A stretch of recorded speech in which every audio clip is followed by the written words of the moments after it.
दर्शितं येन तस्मै गुरवे नमः। अज्ञानतिमिरान्धस्य ज्ञानाञ्जनशलाकया चक्षुर्मीलितं येन तस्मै श्री गुरवे नमः। गुरुब्रह्मा गुरुर्विष्णुः गुरुर्देवो महेश्वरः गुरुरेव परं ब्रह्म तस्मै श्री गुरवे नमः। स्थावरं जङ्गमं व्याप्तं यत्किञ्चित् सचराचरं तत्पदं दर्शितं येन तस्मै श्री गुरवे नमः।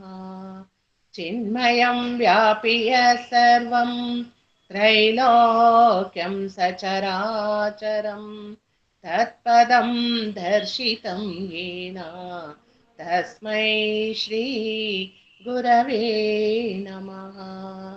त्वमेव माता च पिता त्वमेव बन्धुश्च सखा त्वमेव विद्या द्रविणं त्वमेव सर्वं मम देव त्वमेव सर्वं मम देव। बोलो श्री सद्गुरुनाथ महाराज की जय। ಶ್ರೀರಾಮ ದೇವರನ್ನ ಹೃದಯದಲ್ಲಿ ಸ್ಥಾಪಿಸಿಕೊಳ್ಳುತ್ತಾ ಪೂಜ್ಯ ಶ್ರೀ ಶ್ರೀ ಬ್ರಹ್ಮಾನಂದ ಭಾರತಿ ಅಂತರಂಗವನ್ನ ಅರಳಿಸಿ ಅಂತಃಕರಣದಲ್ಲಿ ನೆಲೆಸಿ ಹೃದಯ ದೀಪವನ್ನ ಬೆಳಗಿಸಿ ಜ್ಞಾನ ಸಾಗರವನ್ನ ಹರಿಸುತ್ತಿರುವ ಹೂವಿನ ಮಾಲೆಯಂತೆ ವೇದ ಜ್ಞಾನವನ್ನ ಆತ್ಮಜ್ಞಾನವನ್ನ ನೀಡುತ್ತಾ ಆಂತರಿಕ ಸಾಧನೆ ಮಾಡಿಸಲು ನಮ್ಮನ್ನ ಆಶೀರ್ವದಿಸಿ ಸನ್ಮಾರ್ಗದಲ್ಲಿ ಸದಾ ನಡೆಸುತ್ತಿರತಕ್ಕಂತಹ ಪೂಜ್ಯ ಶ್ರೀ ಶ್ರೀ ಬ್ರಹ್ಮಾನಂದ ಭಾರತಿ ಸ್ವಾಮೀಜಿಯವರ ಪಾದಪದ್ಮಗಳಿಗೆ ಅನಂತ ನಮಸ್ಕಾರಗಳನ್ನ ಮಾಡುತ್ತಾ ಈ ಒಂದು ಪುಟ್ಟ ಸತ್ಸಂಗವನ್ನ ಪ್ರಾರಂಭ ಮಾಡೋಣ.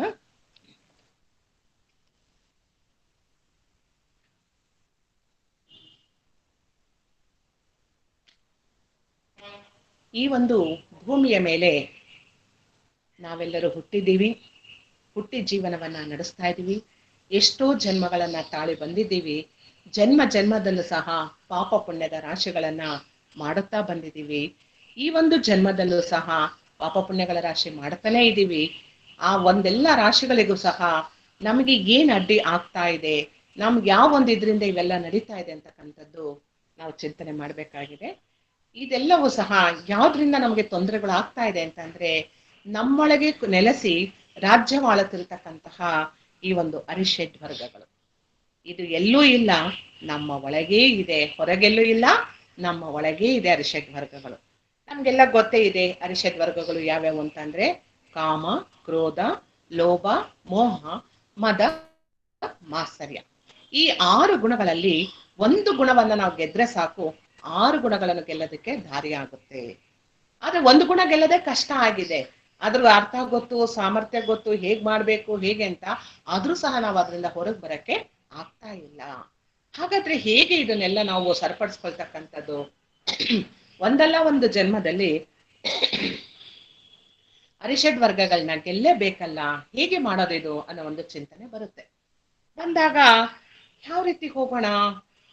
ಕಾಮ ಅಂದ್ರೆ ಏನು, ಕ್ರೋಧ ಅಂದ್ರೆ ಏನು, ಇದು ಯಾವ್ದನ್ನು ಬಿಡಕ್ಕಾಗಲ್ವಲ್ಲ. ಗೊತ್ತೇ ಇದೆ ಕಾಮ ಅಂದ್ರೆ ನಮ್ಗೆ ಆಸೆ ಅಂತಕ್ಕಂಥದ್ದು. ಇಲ್ಲಿ ನಾವು ಒಂದೊಂದನ್ನೇ ಚಿಂತನೆ ಮಾಡ್ತಾ ಹೋಗೋಣ. ಈ 6 ವರ್ಗಗಳು ಏನಿದೆ ಇವೆಲ್ಲವೂ ಸಹ ಒಂದಕ್ಕೆ ಒಂದು ಸಂಬಂಧವನ್ನ ಪಟ್ಟಿರತಕ್ಕಂಥದ್ದು. ಕಾಮ ಅಂತ ಅಂದ್ರೆ ಆಸೆಯನ್ನ ಇರ್ತಕ್ಕಂಥದ್ದು. ಆಸೆಯನ್ನ ಹೇಗ್ ಗೆಲ್ಬೇಕು? ತೃಪ್ತಿಯಿಂದ ಗೆಲ್ಬೇಕು. ಸಂತೃಪ್ತಿಯಿಂದ ನಾವು ಆಸೆಯನ್ನ ಗೆಲ್ಬೇಕು. ಕಾಮವನ್ನ ಪೂರೈಸಿಕೊಳ್ಳುವಾಗ ನಮ್ಗೇನಾಗುತ್ತದೆ? ಅಡ್ಡಿ ಆತಂಕಗಳು ಬರುತ್ತೆ. ಇಲ್ಲಿ ಹೇಗೆ ಅಂತಂದ್ರೆ, ಆಸೆ ಅಂತಕ್ಕಂಥದ್ದು ಹುಟ್ಟಿದ್ರೆ ಇದರಿಂದ ಕ್ರೋಧ, ಲೋಭ, ಮೋಹ, ಮದ, ಮಾತ್ಸರ್ಯ ಈ 6 ಗುಣಗಳು ಸಹ ನಮ್ಗೆ ಹೇಗೆ ಒಂದಕ್ಕೊಂದು ಚೈನ್ ಲಿಂಕ್ ಆಗಿದೆ ಅನ್ನೋದು, ಪರಸ್ಪರ ಸಂಬಂಧ ಹೊಂದಿದೆ ಅನ್ನೋದನ್ನ ಗೊತ್ತಾಗ್ತಾ ಇರುತ್ತೆ. ಈಗ ಕಾಮವನ್ನ ಪೂರೈಸಿಕೊಳ್ಳೋದಕ್ಕೆ ಅವನು ಪ್ರಯತ್ನ ಪಡ್ತಾನ. ಪ್ರಯತ್ನ ಪಡುವಾಗ ಅವನಿಗೆ ಅಡ್ಡಿ ಆತಂಕಗಳು ಬಂದ್ರೆ ಅವನ್ಗೇನಾಗುತ್ತೆ, ಎಲ್ಲಿಲ್ದದ ಕೋಪ ಬಂದ್ಬಿಡುತ್ತದೆ.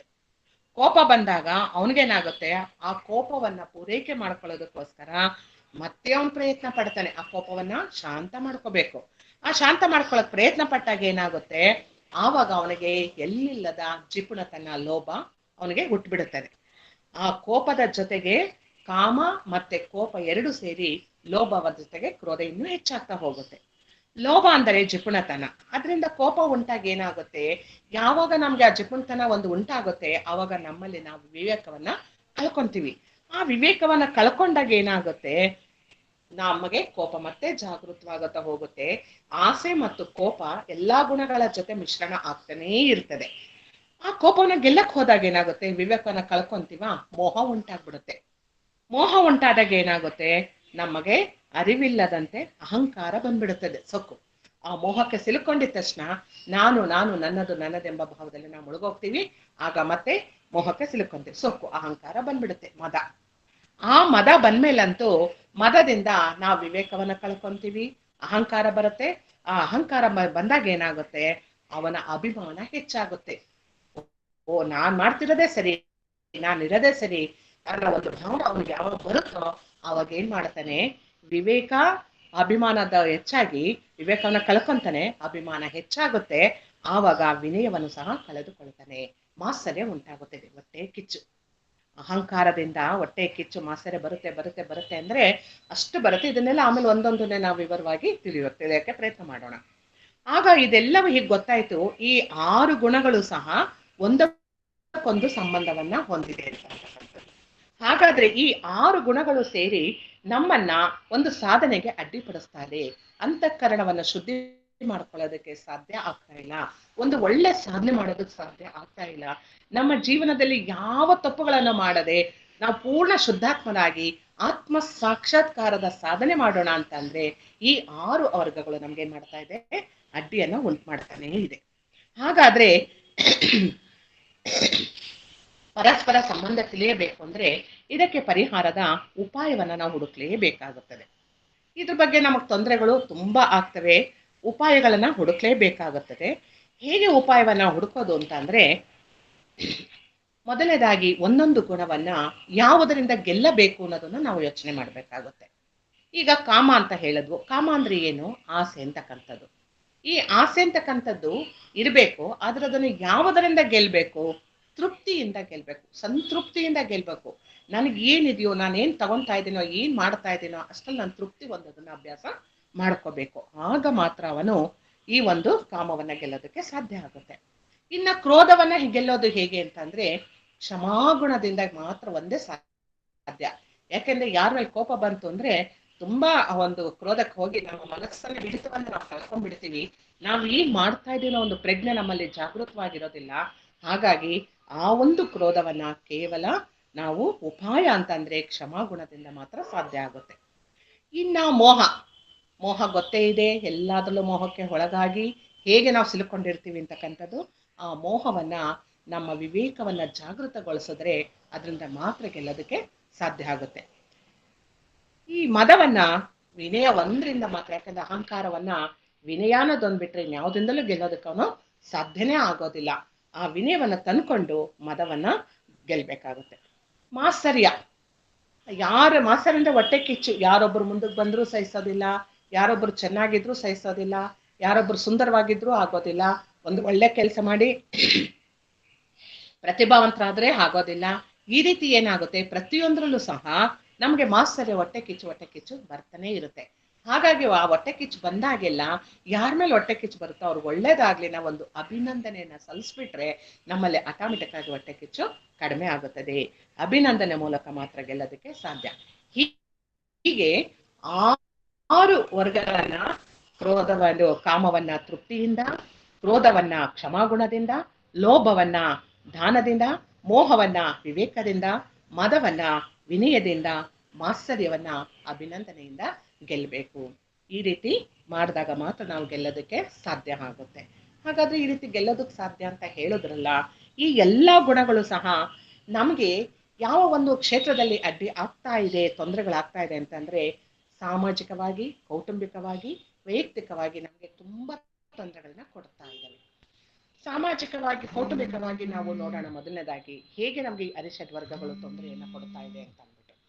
ಕೌಟುಂಬಿಕದಲ್ಲಿ ತಗೊಂಡಾಗ ನಾವು ಹುಟ್ಟಾಗ್ಲಿಂದ ತಗೊಳ್ಳೋಣ, ನಮ್ಮ ಬಾಲ್ಯ ಜೀವನದಲ್ಲಿ ನಮ್ಗೆ ಈ ಒಂದು ಆಸೆ ಅಂತಕ್ಕಂಥದ್ದು ಹೇಗೆ ಬರುತ್ತೆ ಅಂತಕ್ಕಂಥದ್ದು. ಬಾಲ್ಯ ಜೀವನದಲ್ಲಿ ಏನು, ಒಂದು ಚಾಕ್ಲೇಟ್, ಏನೋ ಒಂದು ಹಾಲು, ಮಾತಾಡ್ತಕ್ಕಂಥ ಒಂದು ಸಾಮಾನು, ಅದ್ರ ಮೇಲೆ ಆಸೆ ಹುಟ್ಟುತ್ತದೆ. ಆ ಆಸೆ ಹೇಗೆ ಹುಟ್ಟುತ್ತೆ ಅಂತ ಅಂದ್ರೆ, ಅವರು ಒಂದು ಯಾರು ಏನೇ ಮಾಡ್ತಾ ಇದ್ರು ಸಹ ಆ ಮಗುವಿಗೆ ತನ್ನ ಆಸೆಯನ್ನು ಪೂರೈಸ್ಕೊಳ್ಳೋದು ಮಾತ್ರ ಬೇಕಾಗಿರುತ್ತೆ. ಮನೇಲಿ ಯಾರೇನೇ ಗಲಾಟೆ ಮಾಡ್ತಾ ಇರ್ಬೋದು, ಏನೇ ತೊಂದರೆ ಆಗಿರ್ಬೋದು, ದುಃಖ ಇದೆಯೋ ಸಂತೋಷ ಇದೆಯೋ, ಏನು ಮಾಡ್ತಾ ಇದಾರೋ ಗೊತ್ತಿಲ್ಲ, ಆದ್ರೆ ಮಗುಗೆ ಗೊತ್ತಿರೋದು ಒಂದೇ, ನನಗ ಚಾಕ್ಲೇಟ್ ಬೇಕು ಅಂತಕ್ಕಂಥದ್ದು. ಅದೊಂದಕ್ಕೆ ಹಠವನ್ನ ಮಾಡುತ್ತೆ. ಆ ಆಸೆ ಅನ್ನತಕ್ಕಂಥದ್ದು ಬಾಲ್ಯದಲ್ಲಿ ಇದ್ರೂ ಸಹ ಅಲ್ಲಿ ಅಧ್ಯಾತ್ಮದ ಚಿಂತನೆ ಮಾಡಿದಾಗ ಆ ಮಗುಗೆ ಮುಗ್ಧವಾದ ಮನಸ್ಸು, ಶುದ್ಧವಾದ ಮನಸ್ಸಿದೆ, ಕೇವಲ ಚಾಕ್ಲೇಟ್ ಬೇಕು ಅಂತ ಮಾತ್ರ ಕೇಳ್ತಾ ಇದೆ. ಅಂತ ಒಂದು ಆಸೆ ನಮ್ಮ ಅಧ್ಯಾತ್ಮದಲ್ಲಿ ನಮಗೂ ಸಹ ದೊಡ್ಡವರಾದ್ಮೇಲೆ ಇದ್ರೆ ನಾವು ಜೀವನದಲ್ಲಿ ಗೆಲ್ಲೋದಕ್ಕೆ ಸಾಧ್ಯ ಆಗುತ್ತೆ. ಗೆಲ್ತಾ ಇದೆ, ಈ ಒಂದು ಆಸೆ ಮಾತ್ರ ಇದೆ, ಅದನ್ನ ಕೊಟ್ಬಿಟ್ರೆ ಆ ಮಗುಗೆ ಖುಷಿ ಆಗೋಗುತ್ತೆ. ಈ ರೀತಿ ಅವ್ನಿಗೆ ಬೇಕಾಗಿರ್ತಕ್ಕಂಥ ಒಂದು ಪೆನ್ಸಿಲ್, ಒಂದು ರಬ್ಬರು, ಒಂದು ಬುಕ್ಕು, ಅವ್ನಿಗೇನೋ ಒಂದು ಆಟ ಸಾಮಾನು, ಏನೋ ಅವ್ನು ಕೇಳ್ತಕ್ಕಂಥದನ್ನ ಒಂದನ್ನ ಕೊಡಿಸಿದ್ರೆ ಅವನ ಆಸೆ ಅವನಿಗೆ ಪೂರೈಸುತ್ತೆ. ಕೇವಲ ಆ ಒಂದು ಮಗು ಏನು ಹಠ ಮಾಡ್ತಾ ಇದೆ, ತನಗೆ ತಿಂತಕ್ಕಂಥದ್ದು, ತಾನು ಆನಂದ ಪಡ್ತಕ್ಕಂಥದ್ದು, ಖುಷಿಯಾಗಿರ್ತಕ್ಕಂಥದ್ದಕ್ಕೆ ಮಾತ್ರ ಹಠ ಮಾಡ್ತಾ ಇದೆ. ಈ ಒಂದು ಆಸೆ ತಪ್ಪಲ್ಲ. ಇದನ್ನು ನಾವು ದೊಡ್ಡವರಾದ್ಮೇಲೂ ಸಹ ನಾವು ಅದನ್ನ ಇಂಥ ಒಂದು ಆಸೆ ತಗೋಬೇಕಾಗುತ್ತೆ. ಇನ್ನು ಕೌಟುಂಬಿಕದಲ್ಲಿ ಒಂದು ಯೌವನದ ವಯಸ್ಸಿಗೆ ಬಂದಾಗ ಏನಾಗುತ್ತೆ, ಆಸೆ ಆಕಾಂಕ್ಷೆಗಳು ಅಧಿಕವಾಗ್ತವೆ, ಉದ್ರೇಕವಾಗ್ತವೆ, ಎಲ್ಲೆಲ್ಗೂ ಹೋಗ್ತವೆ ಅಂತ ನಮಗೆ ಗೊತ್ತು, ವ್ಯತ್ಯಾಸ ಆಗ್ತಾ ಹೋಗ್ಬಿಡ್ತದೆ. ಅವನಿಗೆ ಬೇಕಾಗಿರತಕ್ಕಂಥ ಆಸೆಗಳೊಂದು, ಕೇವಲ ಕೆಲವೆಲ್ಲೊಂದು ಸಹ ಒಂದು ಯೌವನದ ಆಸೆ, ಪ್ರೀತಿಯ ಆಸೆ, ಒಂದು ಪ್ರೇಮದ ಆಸೆಗಳೆಲ್ಲ ಬಂದು ಆ ಒಂದು ಜೀವನದಲ್ಲೇ ಏರುಪೇರುಗಳಾಗ್ಬಿಡ್ತವೆ. ಏರುಪೇರು ಹೇಗಾಗುತ್ತೆ ಅಂತ ಅಂದ್ರೆ, ಅವನು ಯಾವ್ದನ್ನ ಹಿಡಿತದಲ್ಲಿ ಇಟ್ಕೋಬೇಕು, ಯಾವ್ದನ್ನ ಹಿಡಿತದಲ್ಲಿ ಇಟ್ಕೋಬಾರದು ಅನ್ನೋದು ಸಹ ಅವನಿಗೆ ಅರಿವಿಲ್ಲದೆ ಆ ಒಂದು ಆಸೆ ಆಕಾಂಕ್ಷದಲ್ಲಿ ತುಂಬಾ ಇನ್ವಾಲ್ವ್ ಆಗ್ಬಿಟ್ಟಿರ್ತಾನೆ. ಅದನ್ನ ಹೇಗ್ ಬಿಡಿಸ್ಕೋಬೇಕು, ನಾನು ಕೇಳಿರೋದೇನು ತಪ್ಪಿಲ್ಲ, ನಾನು ಹೋಗ್ತಾ ಇರೋ ದಾರಿ ತಪ್ಪಿಲ್ಲ, ನಾನೆಲ್ಲ ಸರಿಯಾಗೇ ಇದ್ದೀನಿ ಅನ್ನೋ ಒಂದು ಭಾವದಲ್ಲಿ ಅವನು ಹೋಗ್ತಾ ಇರ್ತಾನೆ. ಆ ಆಸೆಯನ್ನ ಬ್ರೇಕ್ ಹಾಕ್ಬೇಕು ಅಂತ ಅಂದ್ರೆ ಅವನಿಗೆ ಗೊತ್ತಾಗ್ಬೇಕು, ನಾನು ಪಡ್ತಿರ್ತಕ್ಕಂಥ ಆಸೆ ಸರಿಯಾಗಿರ್ತಕ್ಕಂಥದ್ದ ಇಲ್ವಾ ಅಂತಕ್ಕಂಥದ್ದನ್ನ ನಾವು ಯೋಚನೆ ಮಾಡ್ಬೇಕು. ಅವನು ಯೋಚನೆ ಮಾಡೋದಿಲ್ಲ, ಅವಾಗ ಏನಾಗುತ್ತೆ, ಮತ್ತೆ ಸಿಗಾಕೊಂತಾನಲ್ಲಿ. ಯೋಚನೆ ಮಾಡಿದಾಗ, ದೊಡ್ಡವ್ರು ಹೇಳ್ದಾಗ ಅವನಿಗೆ ಗೊತ್ತಾಗುತ್ತೆ ನಾನು ಮಾಡ್ತಾ ಇರ್ತಕ್ಕಂಥದ್ದು ತಪ್ಪು ಅಂತ. ಉದಾಹರಣೆಗೆ ಮದುವೆ ವಿಷಯದಲ್ಲಿ ಹೇಳ್ತಾರೆ, ಇಂಥ ಒಂದು ಹುಡುಗಿಗೆ ಹುಡುಗನ್ ನೋಡ್ಬೇಕು, ಒಳ್ಳೆ ಗುಣಗಳಿರ್ಬೇಕು, ಒಳ್ಳೆ ಸ್ವಭಾವ, ಒಳ್ಳೆ ಸಂಸ್ಕಾರ, ಇವೆಲ್ಲ ಇರತಕ್ಕಂಥ ಒಂದು ಮನೆತನದಲ್ಲಿ ನಾವು ಹುಡುಗಿಯನ್ನ ತಂದ್ಕೋಬೇಕು, ಆ ಒಂದು ಹುಡುಗಿಯನ್ನ ಮನೆತನಕ್ಕೆ ಕೊಡ್ಬೇಕು ಅಂತಕ್ಕಂಥದ್ದು. ಇದರಲ್ಲಿ ವ್ಯತ್ಯಾಸ ಏನಾಗುತ್ತೆ, ಇವರ ಒಂದು ಆಸೆ ಆಕಾಂಕ್ಷೆಗಳಲ್ಲಿ ಯಾವುದೋ ಒಂದು ಹುಡುಗನ್ನ ನಾನು ಲವ್ ಮಾಡಿದ್ದೀನಿ, ನನಗೆ ಅದೇ ಹುಡುಗ ಬೇಕು, ಯಾವುದೋ ಒಂದು ಹುಡುಗಿನ ನಾನು ಲವ್ ಮಾಡಿದ್ದೀನಿ, ಅದೇ ಹುಡುಗಿ ಬೇಕು ಅಂತಕ್ಕಂಥ ಹಠದಲ್ಲಿ ಏನ್ ಮಾಡ್ತಾರೆ, ಈ ಒಂದು ಕೇವಲ ಒಂದು ಆಸೆ ಅನ್ನೋ ಒಂದು ಆ ಪದದಿಂದ, ಆ ಒಂದು ಆಕಾಂಕ್ಷೆಯಿಂದ ಇಡೀ ಜೀವನದಲ್ಲಿ ಅವರು ಎಡು ಬಿಡ್ತಾರೆ. ಎಲ್ಲೋ ಕೆಲವು ಒಳ್ಳೆ ಸಕ್ಸಸ್ ಆಗುತ್ತೆ, ಇಲ್ಲ ಅಂತಲ್ಲ, ಆದ್ರೆ ಎಲ್ಲವೂ ಸಕ್ಸಸ್ ಆಗೋದಕ್ಕೆ ಸಾಧ್ಯತೆ ಇರೋದಿಲ್ಲ. ಇದು ಅಡ್ಡಿಯಾಗಿದ್ದು ಯಾವ್ದ್ರಿಂದ, ಆಸೆಯಿಂದ. ಇದೇ ರೀತಿ ಜೀವನದಲ್ಲಿ ತಂದೆ ತಾಯಿಗಳ ಕ್ಷೇತ್ರವನ್ನ ತೆಗೆದುಕೊಂಡಾಗ, ತಂದೆ ತಾಯಿಗಳು ಹೇಳ್ತಕ್ಕಂಥ ಮಾತವನ್ನ ಕೇಳಿದ್ರೆ ನಮ್ಗೆಷ್ಟು ಜೀವನ ಚೆನ್ನಾಗಿರುತ್ತೆ. ಆದ್ರೆ ನನಗೇನ್ ಅನ್ಕೊಂಡಿರ್ತೀನಿ, ನಾನು ಅದನ್ನ ಸಾಧಿಸ್ಬೇಕು, ನಾ ಹಠ ನನ್ನಲ್ಲಿದ್ದಾಗ ನಾನು ಅದನ್ನ ಪೂರೈಸ್ಕೊಳ್ಳೇಬೇಕು. ಯಾರೇನ್ ಅಡ್ಡಿ ಮಾಡಿದ್ರು ಪರವಾಗಿಲ್ಲ, ನಾನೇನ್ ಅನ್ಕೊಂತೀನೋ ಅದ ಆಸೆ ನನಗೆ ಬೇಕೇ ಬೇಕು, ಅದನ್ನ ನಾನು ಪೂರೈಸ್ಲೇಬೇಕು ನಾ ಹಠವನ್ನು ಮಾಡಿದಾಗ ಏನಾಗುತ್ತೆ, ತಂದೆ ತಾಯಿಗಳು ಪೂರೈಸೋದು ತುಂಬಾ ಕಷ್ಟ ಆಗುತ್ತೆ. ಇನ್ನು ನಾವು ಯೌವನವನ್ನ ಬಿಟ್ಟು ಇನ್ನು ಮುಂದೆ ಒಂದು ಹೆಜ್ಜೆ ಹೋದಾಗ ಇನ್ನ ಒಂದು ಪ್ರೌಢತೆ ಬರುತ್ತೆ. ಆ ಪ್ರೌಢತೆ ಯೌವನ ಮುಗಿದ್ಮೇಲೆ ಈ 40 ವರ್ಷಕ್ಕೆ ಬಂದಾಗ ಅವ್ರಿಗೇನಾಗುತ್ತೆ, ಸಂಸಾರದ ಜವಾಬ್ದಾರಿಗಳು, ಕರ್ತವ್ಯಗಳು ಬರ್ತದೆ. ಆವಾಗ ಆಸ್ತಿ ಪಾಸ್ತಿಗಳೆಲ್ಲವೂ ನನಗ್ ಬೇಕು, ಅದ್ ನನಗ್ ಬೇಕು, ಅದು ಹೀಗಿರ್ಬೇಕು, ಈಗ ನನ್ನ ಮನೆ ಹೀಗೆ ಕಟ್ಟಬೇಕು, ನನಗಿಂಥ ಕಾರ್ಯ ಬೇಕು, ಇದ್ರಲ್ಲೇ ಹೋಗ್ಬೇಕು, ಈ ರೀತಿಯಾಗಿ ಮತ್ತೆ ಮತ್ತೆ ಆಸೆಗಳು ಬೆಳೀತಾ ಹೋಗ್ತವೆ. ಆ ಆಸೆಗಳಿಂದ ಅವನು ಅನೇಕ ಸಾರಿ ತೊಂದರೆಗಳಿಗೆ ಸಿಲುಕೊಳ್ಳೋದು ಉಂಟು, ತೃಪ್ತಿ ಪಟ್ಟಿರೋದು ಉಂಟು. ಇನ್ನ ವೃದ್ಧಾಪ್ಯದಲ್ಲಿ ತಗೊಂಡಾಗ ಆಸೆ ಏನಾಗುತ್ತೆ, ಎಲ್ಲವೂ ಮುಗಿತಪ್ಪ, ನನ್ನ ಕರ್ತವ್ಯ ಎಲ್ಲ ಮುಗೀತು, ಇನ್ನ ನನಗೆ ಭಗವಂತ ಬೇಕೆಂಬ ಆಸೆ ಆಕಾಂಕ್ಷೆ ಇದೆ ಅಂತ ವೃದ್ಧರು ಅನ್ಕೊಂತಾರೆ, ವಯಸ್ಸಾಗಿರ್ತಕ್ಕಂಥವರು. ಆಗ ಮಕ್ಕಳು ಸಹ ಆ ಒಂದು ತಂದೆ ತಾಯಿಗಳ ಆಸೆಯನ್ನು ಪೂರೈಸ್ತಕ್ಕಂಥ ಆಸೆಯನ್ನ ಅವರು ಇಟ್ಕೋಬೇಕಾಗತ್ತೆ. ಹಾಗಾದ್ರೆ ಹೇಗೆ ಆಸೆಯನ್ನು ಇಟ್ಕೊಳ್ಳೋದು ಅಂತ ಒಂದು ಸಣ್ಣ ಪುಟ್ಟ ಕಥೆಯಲ್ಲೇ ನಾವು ನೋಡೋಣ. ತಂದೆ ತಾಯಿಗಳು ನಮ್ಗಾಗಿ ಎಲ್ಲಾ ಸೇವೆಯನ್ನು ಮಾಡಿರ್ತಾರೆ, ಬೆಳೆಸಿರ್ತಾರೆ, ನಮ್ಗೊಂದು ಸಂಸ್ಕಾರ ಕೊಟ್ಟಿರ್ತಾರೆ, ಜೀವನದ ಒಂದು ದಾರಿ ತೋರಿಸಿರ್ತಾರೆ, ಜೀವನದ ಮೌಲ್ಯವನ್ನ ಕೊಟ್ಟಿರ್ತಾರೆ. ಎಲ್ಲವನ್ನು ಕೊಟ್ಟು ನನ್ನನ್ನ ಸುರಕ್ಷಿತವಾಗಿ ನನ್ನ ಜೀವನದಲ್ಲಿ ಮೆಟ್ಟಲುಗಳು ಹತ್ತಲಿಕ್ಕೆ ಸಹಾಯವಾಗಿರ್ತಕ್ಕಂಥ ತಂದೆ ತಾಯಿಗಳಿಗೆ ನಾನು ಸೇವೆ ಮಾಡಬೇಕು ಅನ್ನೋ ಒಂದು ಆಸೆ ಬರ್ಬೇಕು ನಮ್ಮಲ್ಲಿ. ಈ ಆಸೆಯನ್ನ ಹೇಗೆ ಪಡ್ಕೊಳ್ಳೋದು ಅನ್ನೋದಕ್ಕೆ ಆ ಪುಟ್ಟ ಕಥೆಯಲ್ಲಿ ನಮಗೆ ಗೊತ್ತಾಗತ್ತೆ. ತಾಯಿಗೆ ಅವರ ಮಗನಿಗೆ ಸಂಗೀತವನ್ನ ಕಲಿಸ್ಬೇಕು ಅಂತ ತುಂಬಾ ಇಷ್ಟ ಇರುತ್ತೆ. ಮಗನಿಗೇನು ಅಷ್ಟು ಇಷ್ಟ ಇರೋದಿಲ್ಲ ಅದನ್ನ ಕಲಿಬೇಕು ಅಂತ. ಆದ್ರೆ ತಾಯಿ ಒಂದು ಆಸೆನ ಪೂರೈಸ್ಬೇಕು ಅನ್ನೋ ಒಂದೇ ಒಂದು ಇಚ್ಛೆಗೋಸ್ಕರ ಅವನು ಸಂಗೀತದ ಶಾಲೆಗೆ ಸೇರ್ಕೊಂತಾನೆ. ಶಾಲೆಗೆ ಸೇರ್ಕೊಂಡು ಪ್ರತಿನಿತ್ಯ ತಪ್ಪಿಸ್ದೆ ಹೋಗ್ಬೇಕಪ್ಪ ನೀನು ಅಂತ ಹೇಳ್ತಾರೆ. ಹೋಗ್ತಾ ಇರ್ತಾನೆ. ಮೇಡಮ್ ಅನ್ನು ಕೇಳ್ತಾರೆ, ಬರ್ತಾ ಇದ್ದಾನ ನನ್ನ ಮಗ ಕರೆಕ್ಟಾಗಿ ಶಾಲೆಗೆ, ಸಂಗೀತ ಚೆನ್ನಾಗಿ ಕಲಿತಾ ಇದ್ದಾನ ಅಂತ. ತುಂಬಾ ಚೆನ್ನಾಗಿ ಕಲಿತಾ ಇದ್ದಾನೆ, ಹೇಳ್ತಾ ಇದ್ದಾನೆ ಅಂತ ಹೇಳ್ತಾರೆ. ಹೀಗೆ ಪ್ರತಿನಿತ್ಯ ತಾಯಿ ಆ ಮೇಡಮ್ನ ವಿಚಾರಿಸ್ಕೊಂತ ಇರ್ತಾಳೆ. ಯಾಕಂದ್ರೆ ಮಗ ಎಲ್ಲಿ ಶಾಲೆಗೆ ಹೋಗ್ತೀವಿ ವಿದ್ಯೆ ಕಲಿದಲ್ಲೇ ಎಲ್ಲಿ ಎಡು ಬಿಡ್ತಾನೋ ಅನ್ನೋ ಒಂದು ಇದರಿಂದ. ಆದ್ರೆ ಅಲ್ಲಿ ಕಲಿತಾ ಇದಾರೆ ಅಂತ ಹೇಳ್ತಾರೆ. ಮೇಡಮ್ ಏನ್ ಮಾಡ್ತಾರೆ, ಅವನು ಸರಿಯಾಗಿ ಶಾಲೆಗೆ ಹೋಗ್ತಾ ಇರೋದಿಲ್ಲ. ಮೇಡಮ್ ಯೋಚನೆ ಏನ್ ಮಾಡ್ತಾರೆ, ಸರಿಯಾಗಿ ಬರ್ತಾ ಇಲ್ಲ ಅಂದ್ರೆ ಕ್ಲಾಸ್ ಬಿಡಿಸ್ಬಿಡ್ತಾರೆ, ನನಗ್ ಬರ್ತಕ್ಕಂಥ ಫೀಸ್ ಹೋಗುತ್ತೆ, ನನಗೇನ್ ಬೇಕಾಗಿದೆ ದುಡ್ಡು ಬಂದ್ರೆ ಆಯ್ತು, ಅವ್ನು ಕಲಿತಾನೋ ಬಿಡ್ತಾನೋ ನನಗೇನಾಗ್ಬೇಕು ಅಂತ ಅಂದ್ಬಿಟ್ಟು ಮೇಡಮ್ ಏನ್ ಮಾಡ್ತಾರೆ, ಬರ್ತಾ ಇದ್ದಾನೆ ಕಲಿತಾ ಇದ್ದಾನೆ ಅಂತಾನೆ ಹೇಳ್ಬಿಡ್ತಾರೆ. ಸರಿ, ಆಮೇಲೆ ಏನಾಗುತ್ತೆ, ಇವನು ಶಾಲೆಗೆ ಬಂದೇ ಇರೋದಿಲ್ಲ. ಈ ಒಂದು ಶಾಲೆಯಲ್ಲಿ, ಸಂಗೀತದ ಶಾಲೆಯಲ್ಲಿ ಒಂದು ಕಾರ್ಯಕ್ರಮ ಏರ್ಪಾಡಾಗುತ್ತೆ ವಾರ್ಷಿಕೋತ್ಸವ ಸ್ಕೂಲಲ್ಲಿ. ಆವಾಗ ಒಂದು ಸಂಗೀತದ ಕಾರ್ಯಕ್ರಮ, ಭರತನಾಟ್ಯ ಎಲ್ಲ ಒಂದು ಕಾರ್ಯಕ್ರಮಗಳು ಏರ್ಪಾಡಾಗಿರ್ತದೆ. ಈ ಒಬ್ಬ ಬಾಲಕ ಬಂದು ನಾನು ಸಂಗೀತವನ್ನ ಹಾಡೋದಕ್ಕೆ ನನಗೆ ಅವಕಾಶ ಕೊಡಿ ಅಂತ ಮೇಡಮ್ ಅನ್ನು ಕೇಳ್ತಾರೆ. ಮೇಡಮ್ ಹೇಳ್ತಾರೆ, ನೀನ್ ಸಂಗೀತದ ಶಾಲೆಗೆ ಸರಿಯಾಗಿ ಬಂದಿಲ್ಲ, ಪಾಠವನ್ನೇ ಸರಿಯಾಗಿ ಅಧ್ಯಯನ ಮಾಡಿಲ್ಲ, ಹೀಗೆ ನೀನು ಒಂದು ಕಾರ್ಯಕ್ರಮನ ಕೊಡೋದಕ್ಕೆ ಸಾಧ್ಯ ಆಗುತ್ತೆ, ನಿನಗಾಗೋದಿಲ್ಲ, ಸಾಧ್ಯ ಇಲ್ಲ ಅಂತ ಹೇಳ್ತಾರೆ. ಇಲ್ಲ ಇಲ್ಲ, ನೀವು ನನಗೆ ಕೊಡ್ಲೇಬೇಕು ಅಂತ ತುಂಬಾ ಹಠ ಮಾಡ್ತಾನೆ. ಇಲ್ಲಪ್ಪ ಸಾಧ್ಯವೇ ಇಲ್ಲ ಅಂತ ಹೇಳ್ತಾರೆ. ಇಲ್ಲ, ನೀವು ಕೊಡ್ಲೇಬೇಕು ಅಂತ ಬಹಳ ಹಠ ಮಾಡ್ತಾನೆ. ಕೊನೆಗೆ ಇಷ್ಟೊಂದು ಹಠ ಮಾಡ್ತಾ ಇದೀನಿ, ವಿಧಿ ಇಲ್ಲ ಅಂದ್ಬಿಟ್ಟು ಆಯ್ತು ಕೊಡ್ತೀನಿ, ಇನ್ನೊಂದು ವಾರ ಟೈಮ್ ಇದೆ, ಇನ್ನೊಂದು ವಾರ ತಪ್ಪದೆ ಬಂದು ಮೇಡಮ್ ಹತ್ರ ನೀನ್ ಸರಿಯಾಗಿ ಅಭ್ಯಾಸವನ್ನ ಮಾಡ್ಕೋಬೇಕು, ಆ ಒಂದು ಕಾರ್ಯಕ್ರಮಕ್ಕೆ ಯಾವುದೇ ರೀತಿಯಲ್ಲಿ ತೊಂದರೆ ಆಗಲಿರೋ ಹಾಗೆ, ಕ್ಷೋಭೆ ಕೊಡೋ ಹಾಗೆ ನೀನ್ ಕಾರ್ಯಕ್ರಮನ ಕೊಡ್ಬೇಕು ಅಂತಾರೆ. ಆಯ್ತು ಅಂತ ಹೇಳ್ತಾನೆ. ಹೇಳ್ಬಿಟ್ಟು ಕಾರ್ಯಕ್ರಮಕ್ಕೆ ಫಿಕ್ಸ್ ಮಾಡಿಸ್ಕೊಂಡು ಬರ್ಸಿ ಎಲ್ಲ ಹೋಗ್ತಾನೆ, ಮತ್ತೆ ಬರೋದೇ ಇಲ್ಲ. ಸರಿ, ಇವನಿಗೆ ಮೇಡಮ್ ಯೋಚನೆ ಆಗುತ್ತೆ, ಇದೇನಿದು ಇವನ್ ಬರ್ಲೇ ಇಲ್ಲ, ಕಾರ್ಯಕ್ರಮ ಕೊಡ್ತೀನಿಂದ ಬರ್ಲಿಲ್ಲ, ಹೋಗ್ಲಿ ಬಿಡು, ಕಾರ್ಯಕ್ರಮಕ್ಕೆ ಬರ್ದಲ್ಲಿದೆ, ನನಗೂ ನಿಶ್ಚಿಂತೆ, ನನಗೆ ಒಂದು ವೇದಿಕೆ ಮೇಲೆ ಅವಮಾನ ಆಗೋದು ತಪ್ಪುತ್ತೆ ಅಂತ ಅನ್ಕೊಂಡು ಮೇಡಮ್ ನಿಶ್ಚಿಂತೆ ಆಗಿರ್ತಾರೆ. ಕಾರ್ಯಕ್ರಮ ಪ್ರಾರಂಭ ಆಗುತ್ತೆ. ಎಲ್ಲ ಸ್ವಾಗತ, ಒಂದು ಪ್ರಾರ್ಥನೆ ಆಯ್ತು, ಸ್ವಾಗತ ಆಯ್ತು, ಮನರಂಜನಾ ಕಾರ್ಯಕ್ರಮಗಳು ಎಲ್ಲ ಆಯ್ತು. ಇನ್ನೇನು ಅಪ್ಪ ಇವ್ ಮೇಡಮ್ಗೆ ಏನು ಅಂತಂದ್ರೆ ಎಲ್ಲಾ ನಡೀತಾ ಇದ್ರು ಚಿಂತೆ, ಎಲ್ಲಿ ಇವ್ನ್ ಬಂದ್ ನನಗೆ ಇದ್ ಮಾಡತ್ತಾನೋ ಅಂತ. ಸದ್ಯ ಬಂದಿಲ್ಲ ಕಾರ್ಯಕ್ರಮಕ್ಕೆ, ನನಗ್ ನಿಶ್ಚಿಂತೆ ಅಂತ ಅನ್ಕೊಂಡ್ ಮೇಡಮ್ ಆರಾಮಾಗಿ ಕೂತಿರ್ತಾರೆ. ಕೊನೆಗೆ ಇನ್ನೇನು ಕಾರ್ಯಕ್ರಮ ಮುಗಿಬೇಕು, ಆವಾಗ ವೇದಿಕೆ ಮೇಲೆ ಬಂದು ನಾನು ಒಂದು ಹಾಡನ್ನ ಹಾಡ್ತೇನೆ, ಅವಕಾಶ ಕೊಡ್ಬೇಕು 5 ನಿಮಿಷ ಅಂತ ಕೇಳ್ಕೊಂಡು. ಎಲ್ರು ದಂಗಾಗ್ಬಿಡ್ತಾರೆ, ಇದೇನಿದೆ ಹೀಗೆ ಅಂತ. ಆಮೇಲೆ ಇಲ್ಲ, ನಾನು ಹಾಡು ಹೇಳ್ತೇನೆ ಅಂತ. ಆಯ್ತು ಹೇಳಪ್ಪ ಅಂತ ಹೇಳ್ತಾರೆ. ಆ ಹಾಡೋದಕ್ಕೆ ಪ್ರಾರಂಭ ಮಾಡ್ತಾನೆ, ಅದು ಎಲ್ಲಾರು ಇನ್ನೇನ್ ಗೆದ್ದು ಹೋಗ್ಬೇಕು ಅಂತ ಗೆದ್ದು ಎಷ್ಟೋ ಜನ ಹೋಗಿರ್ತಾರೆ, ಕೆಲವ್ರು ನಿಂತಿರ್ತಾರೆ, ಕೆಲವ್ರು ಕುಂತಿರ್ತಾರೆ. ಅಂತದ್ದು ಇವನು ಒಂದು ಹಾಡೋದಕ್ಕೆ ಪ್ರಾರಂಭ ಮಾಡಿದ ತಕ್ಷಣ ಎಲ್ಲರೂ ಹಾಗೆ ಬಂದು ಕೂತ್ಕೊಂಡ್ಬಿಡ್ತಾರೆ. ಅಷ್ಟು ಚೆನ್ನಾಗಿ ಹಾಡ್ತಾನೆ. ಆ ಒಂದು ಸುಮಧುರ ರಾಗದಲ್ಲಿ ಹಾಡ್ತಾ ಇದ್ರೆ ಕೇಳೋದಕ್ಕೆ 2 ಕಿವಿಗಳು ಸಾಲದು, ಅಷ್ಟು ಆನಂದವನ್ನ ಪಡ್ತಾರೆ. ಆ ಹಾಡು ಹೇಗಿತ್ತು ಅಂದ್ರೆ ಆನಂದದಲ್ಲಿ ಕಣ್ಣೀರನ್ನ ಸುರಿಸ್ತಾರೆ ಎಲ್ರು. ಅಷ್ಟು ಚೆನ್ನಾಗಿ ಹಾಡ್ತಾನೆ. ಆಗ ಎಲ್ರಿಗೂ ಸಂತೋಷ ಆಗಿ ಎಲ್ರು ನಿಂತು ಜೋರಾಗಿ ಚಪ್ಪಾಳೆಯನ್ನ ತಡ್ತಾರೆ. ಚಪ್ಪಾಳೆಯನ್ನ ತಡ್ದಾಗ ಒಬ್ರು ಕೇಳ್ತಾರೆ, ಇಷ್ಟು ಚೆನ್ನಾಗಿ ನೀನ್ ಹಾಡ್ದಿಯಲ್ಲಪ್ಪ, ನಿನಗೆ ಕಲ್ಸ್ಕೊಟ್ಟಂತಹ ಮೇಡಮ್ ಯಾರು, ಅವರನ್ನ ನಮ್ಗೆ ಪರಿಚಯ ಮಾಡ್ಕೊಡು ಅಂತ ಕೇಳ್ತಾರೆ.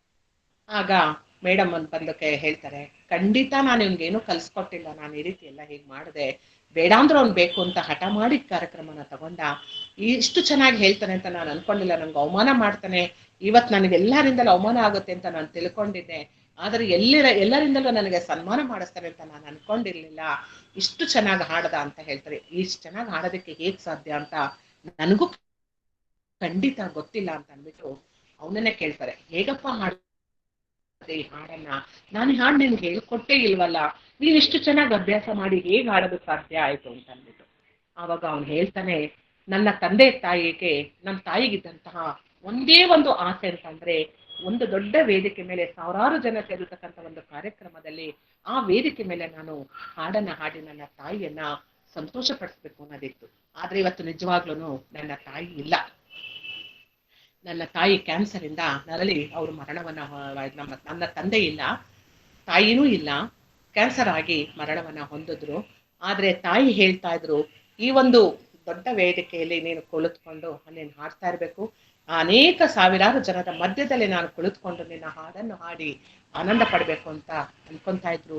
ಇವತ್ತು ಅವರು ಇಲ್ಲಿ ಇಲ್ಲ, ಆದ್ರೂ ಸಹ ಈ ಒಂದು ಮಧ್ಯದಲ್ಲಿ ಎಲ್ಲೋ ಅವರ ಒಂದು ಆತ್ಮ ಅಂತೂ ಕೂತ್ಕೊಂಡು ಈ ಒಂದು ಹಾಡನ್ನ ಕೇಳ್ತಾ ಇದೆ. ನನ್ನ ತಾಯಿಗೆ ನಾನು ತೃಪ್ತಿ ಪಡಿಸೋದಕ್ಕೋಸ್ಕರ, ಅವರ ಒಂದು ಆಸೆಯನ್ನ ಪೂರೈಸೋದಕ್ಕೋಸ್ಕರ ಈ ಒಂದು ಕಾರ್ಯಕ್ರಮಕ್ಕೆ ನಾನು ಒಪ್ಕೊಂಡು ಮೇಡಮ್ನ ತುಂಬಾ ಗಲಾಟೆ ಮಾಡಿ ನಾನು ಹಾಡ್ಲೇಬೇಕು ಅಂತ ಹಾಡದೆ, ನನ್ನ ತಾಯಿಗೆ ನಾನು ತೃಪ್ತಿ ಪಡಿಸಿದ್ದೀನಿ. ಇದು ನನಗೆ ನಿಮ್ಮೆಲ್ಲರನ್ನು ಮೆಚ್ಚಿಸುವುದಕ್ಕಿಂತ ಹೆಚ್ಚಾಗಿ ನನ್ನ ತಾಯಿಯನ್ನ ಮನಸ್ಸನ್ನ ಪೂರ್ಣವಾಗಿ ತೃಪ್ತಿ ಪಡಿಸ್ಬೇಕು ಅಂತಕ್ಕಂಥದ್ದೇ ನನ್ನಲ್ಲಿ ಇದ್ದಿರ್ತಕ್ಕಂಥದ್ದು. ಇವತ್ತು ನನ್ನ ತಾಯಿಗೆ ತೃಪ್ತಿಯಾಗಿದೆ, ಇಂಥ ಒಂದು ಆಸೆಯನ್ನ ನಾನು ಪೂರೈಸಿದ್ದೀನಿ. ಇದು ನಿಜವಾದ ಕಾಮ ನನ್ನಲ್ಲಿ ಇರ್ತಕ್ಕಂಥದ್ದು. ಎಲ್ಲರೂ ಅಷ್ಟೇ, ತಂದೆ ತಾಯಿಗಳಿಗೆ ಮಾತ್ರ ನಮ್ಮಲ್ಲಿ ಎಷ್ಟೇ ಸ್ವಾರ್ಥದ ಒಂದು ಸಾಧನೆ ಮಾಡಬೇಕು, ಬೇರೆ ನನ್ನ ಒಂದು ಫೀಲ್ಡ್ ಅಲ್ಲಿ ಇರ್ಬೇಕು ಅಂದ್ರೂ ಸಹ ತಂದೆ ತಾಯಿ ಕೇಳಿರ್ತಕ್ಕಂತಹ ಒಂದೇ ಒಂದು ಆಸೆಯನ್ನಾದ್ರೂ ನಾವು ಜೀವನದಲ್ಲಿ ಪೂರೈಸಿದ್ರೆ ನಿಜವಾಗ್ಲೂ ಅದಕ್ಕಿಂತ ಒಂದು ಸದ್ಗುಣ ಯಾವುದೂ ಇಲ್ಲ.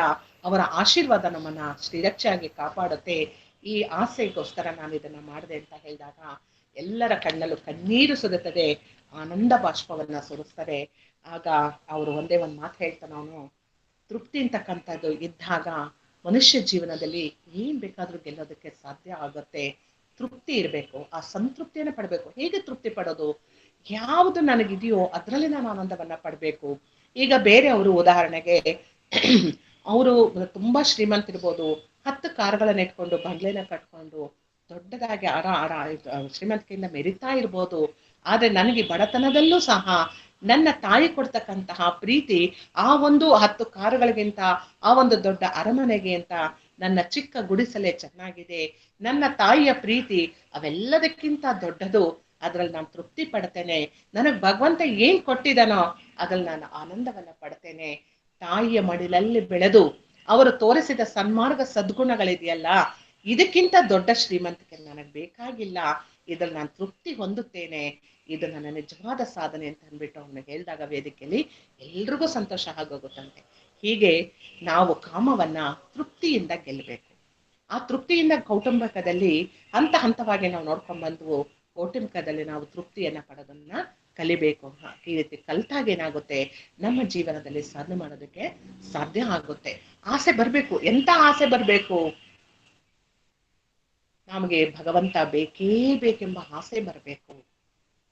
ಏನೇ ಅಡ್ಡಿ ಆತಂಕಗಳು ಬಂದರೂ ಸಹ ಭಗವಂತ ನಮ್ಮನ್ನ ಕೈ ಬಿಡೋದಿಲ್ಲ. ಯಾಕೆಂದ್ರೆ ಮನುಷ್ಯ ಎಲ್ಲ 84 ಜೀವರಾಶಿಗಳ ಲಕ್ಷ ಜೀವರಾಶಿಗಳಲ್ಲಿ ಹೋಗಿ ಬಂದಿರ್ತಕ್ಕಂಥದ್ದು ಈ ಒಂದು ಜನ್ಮ.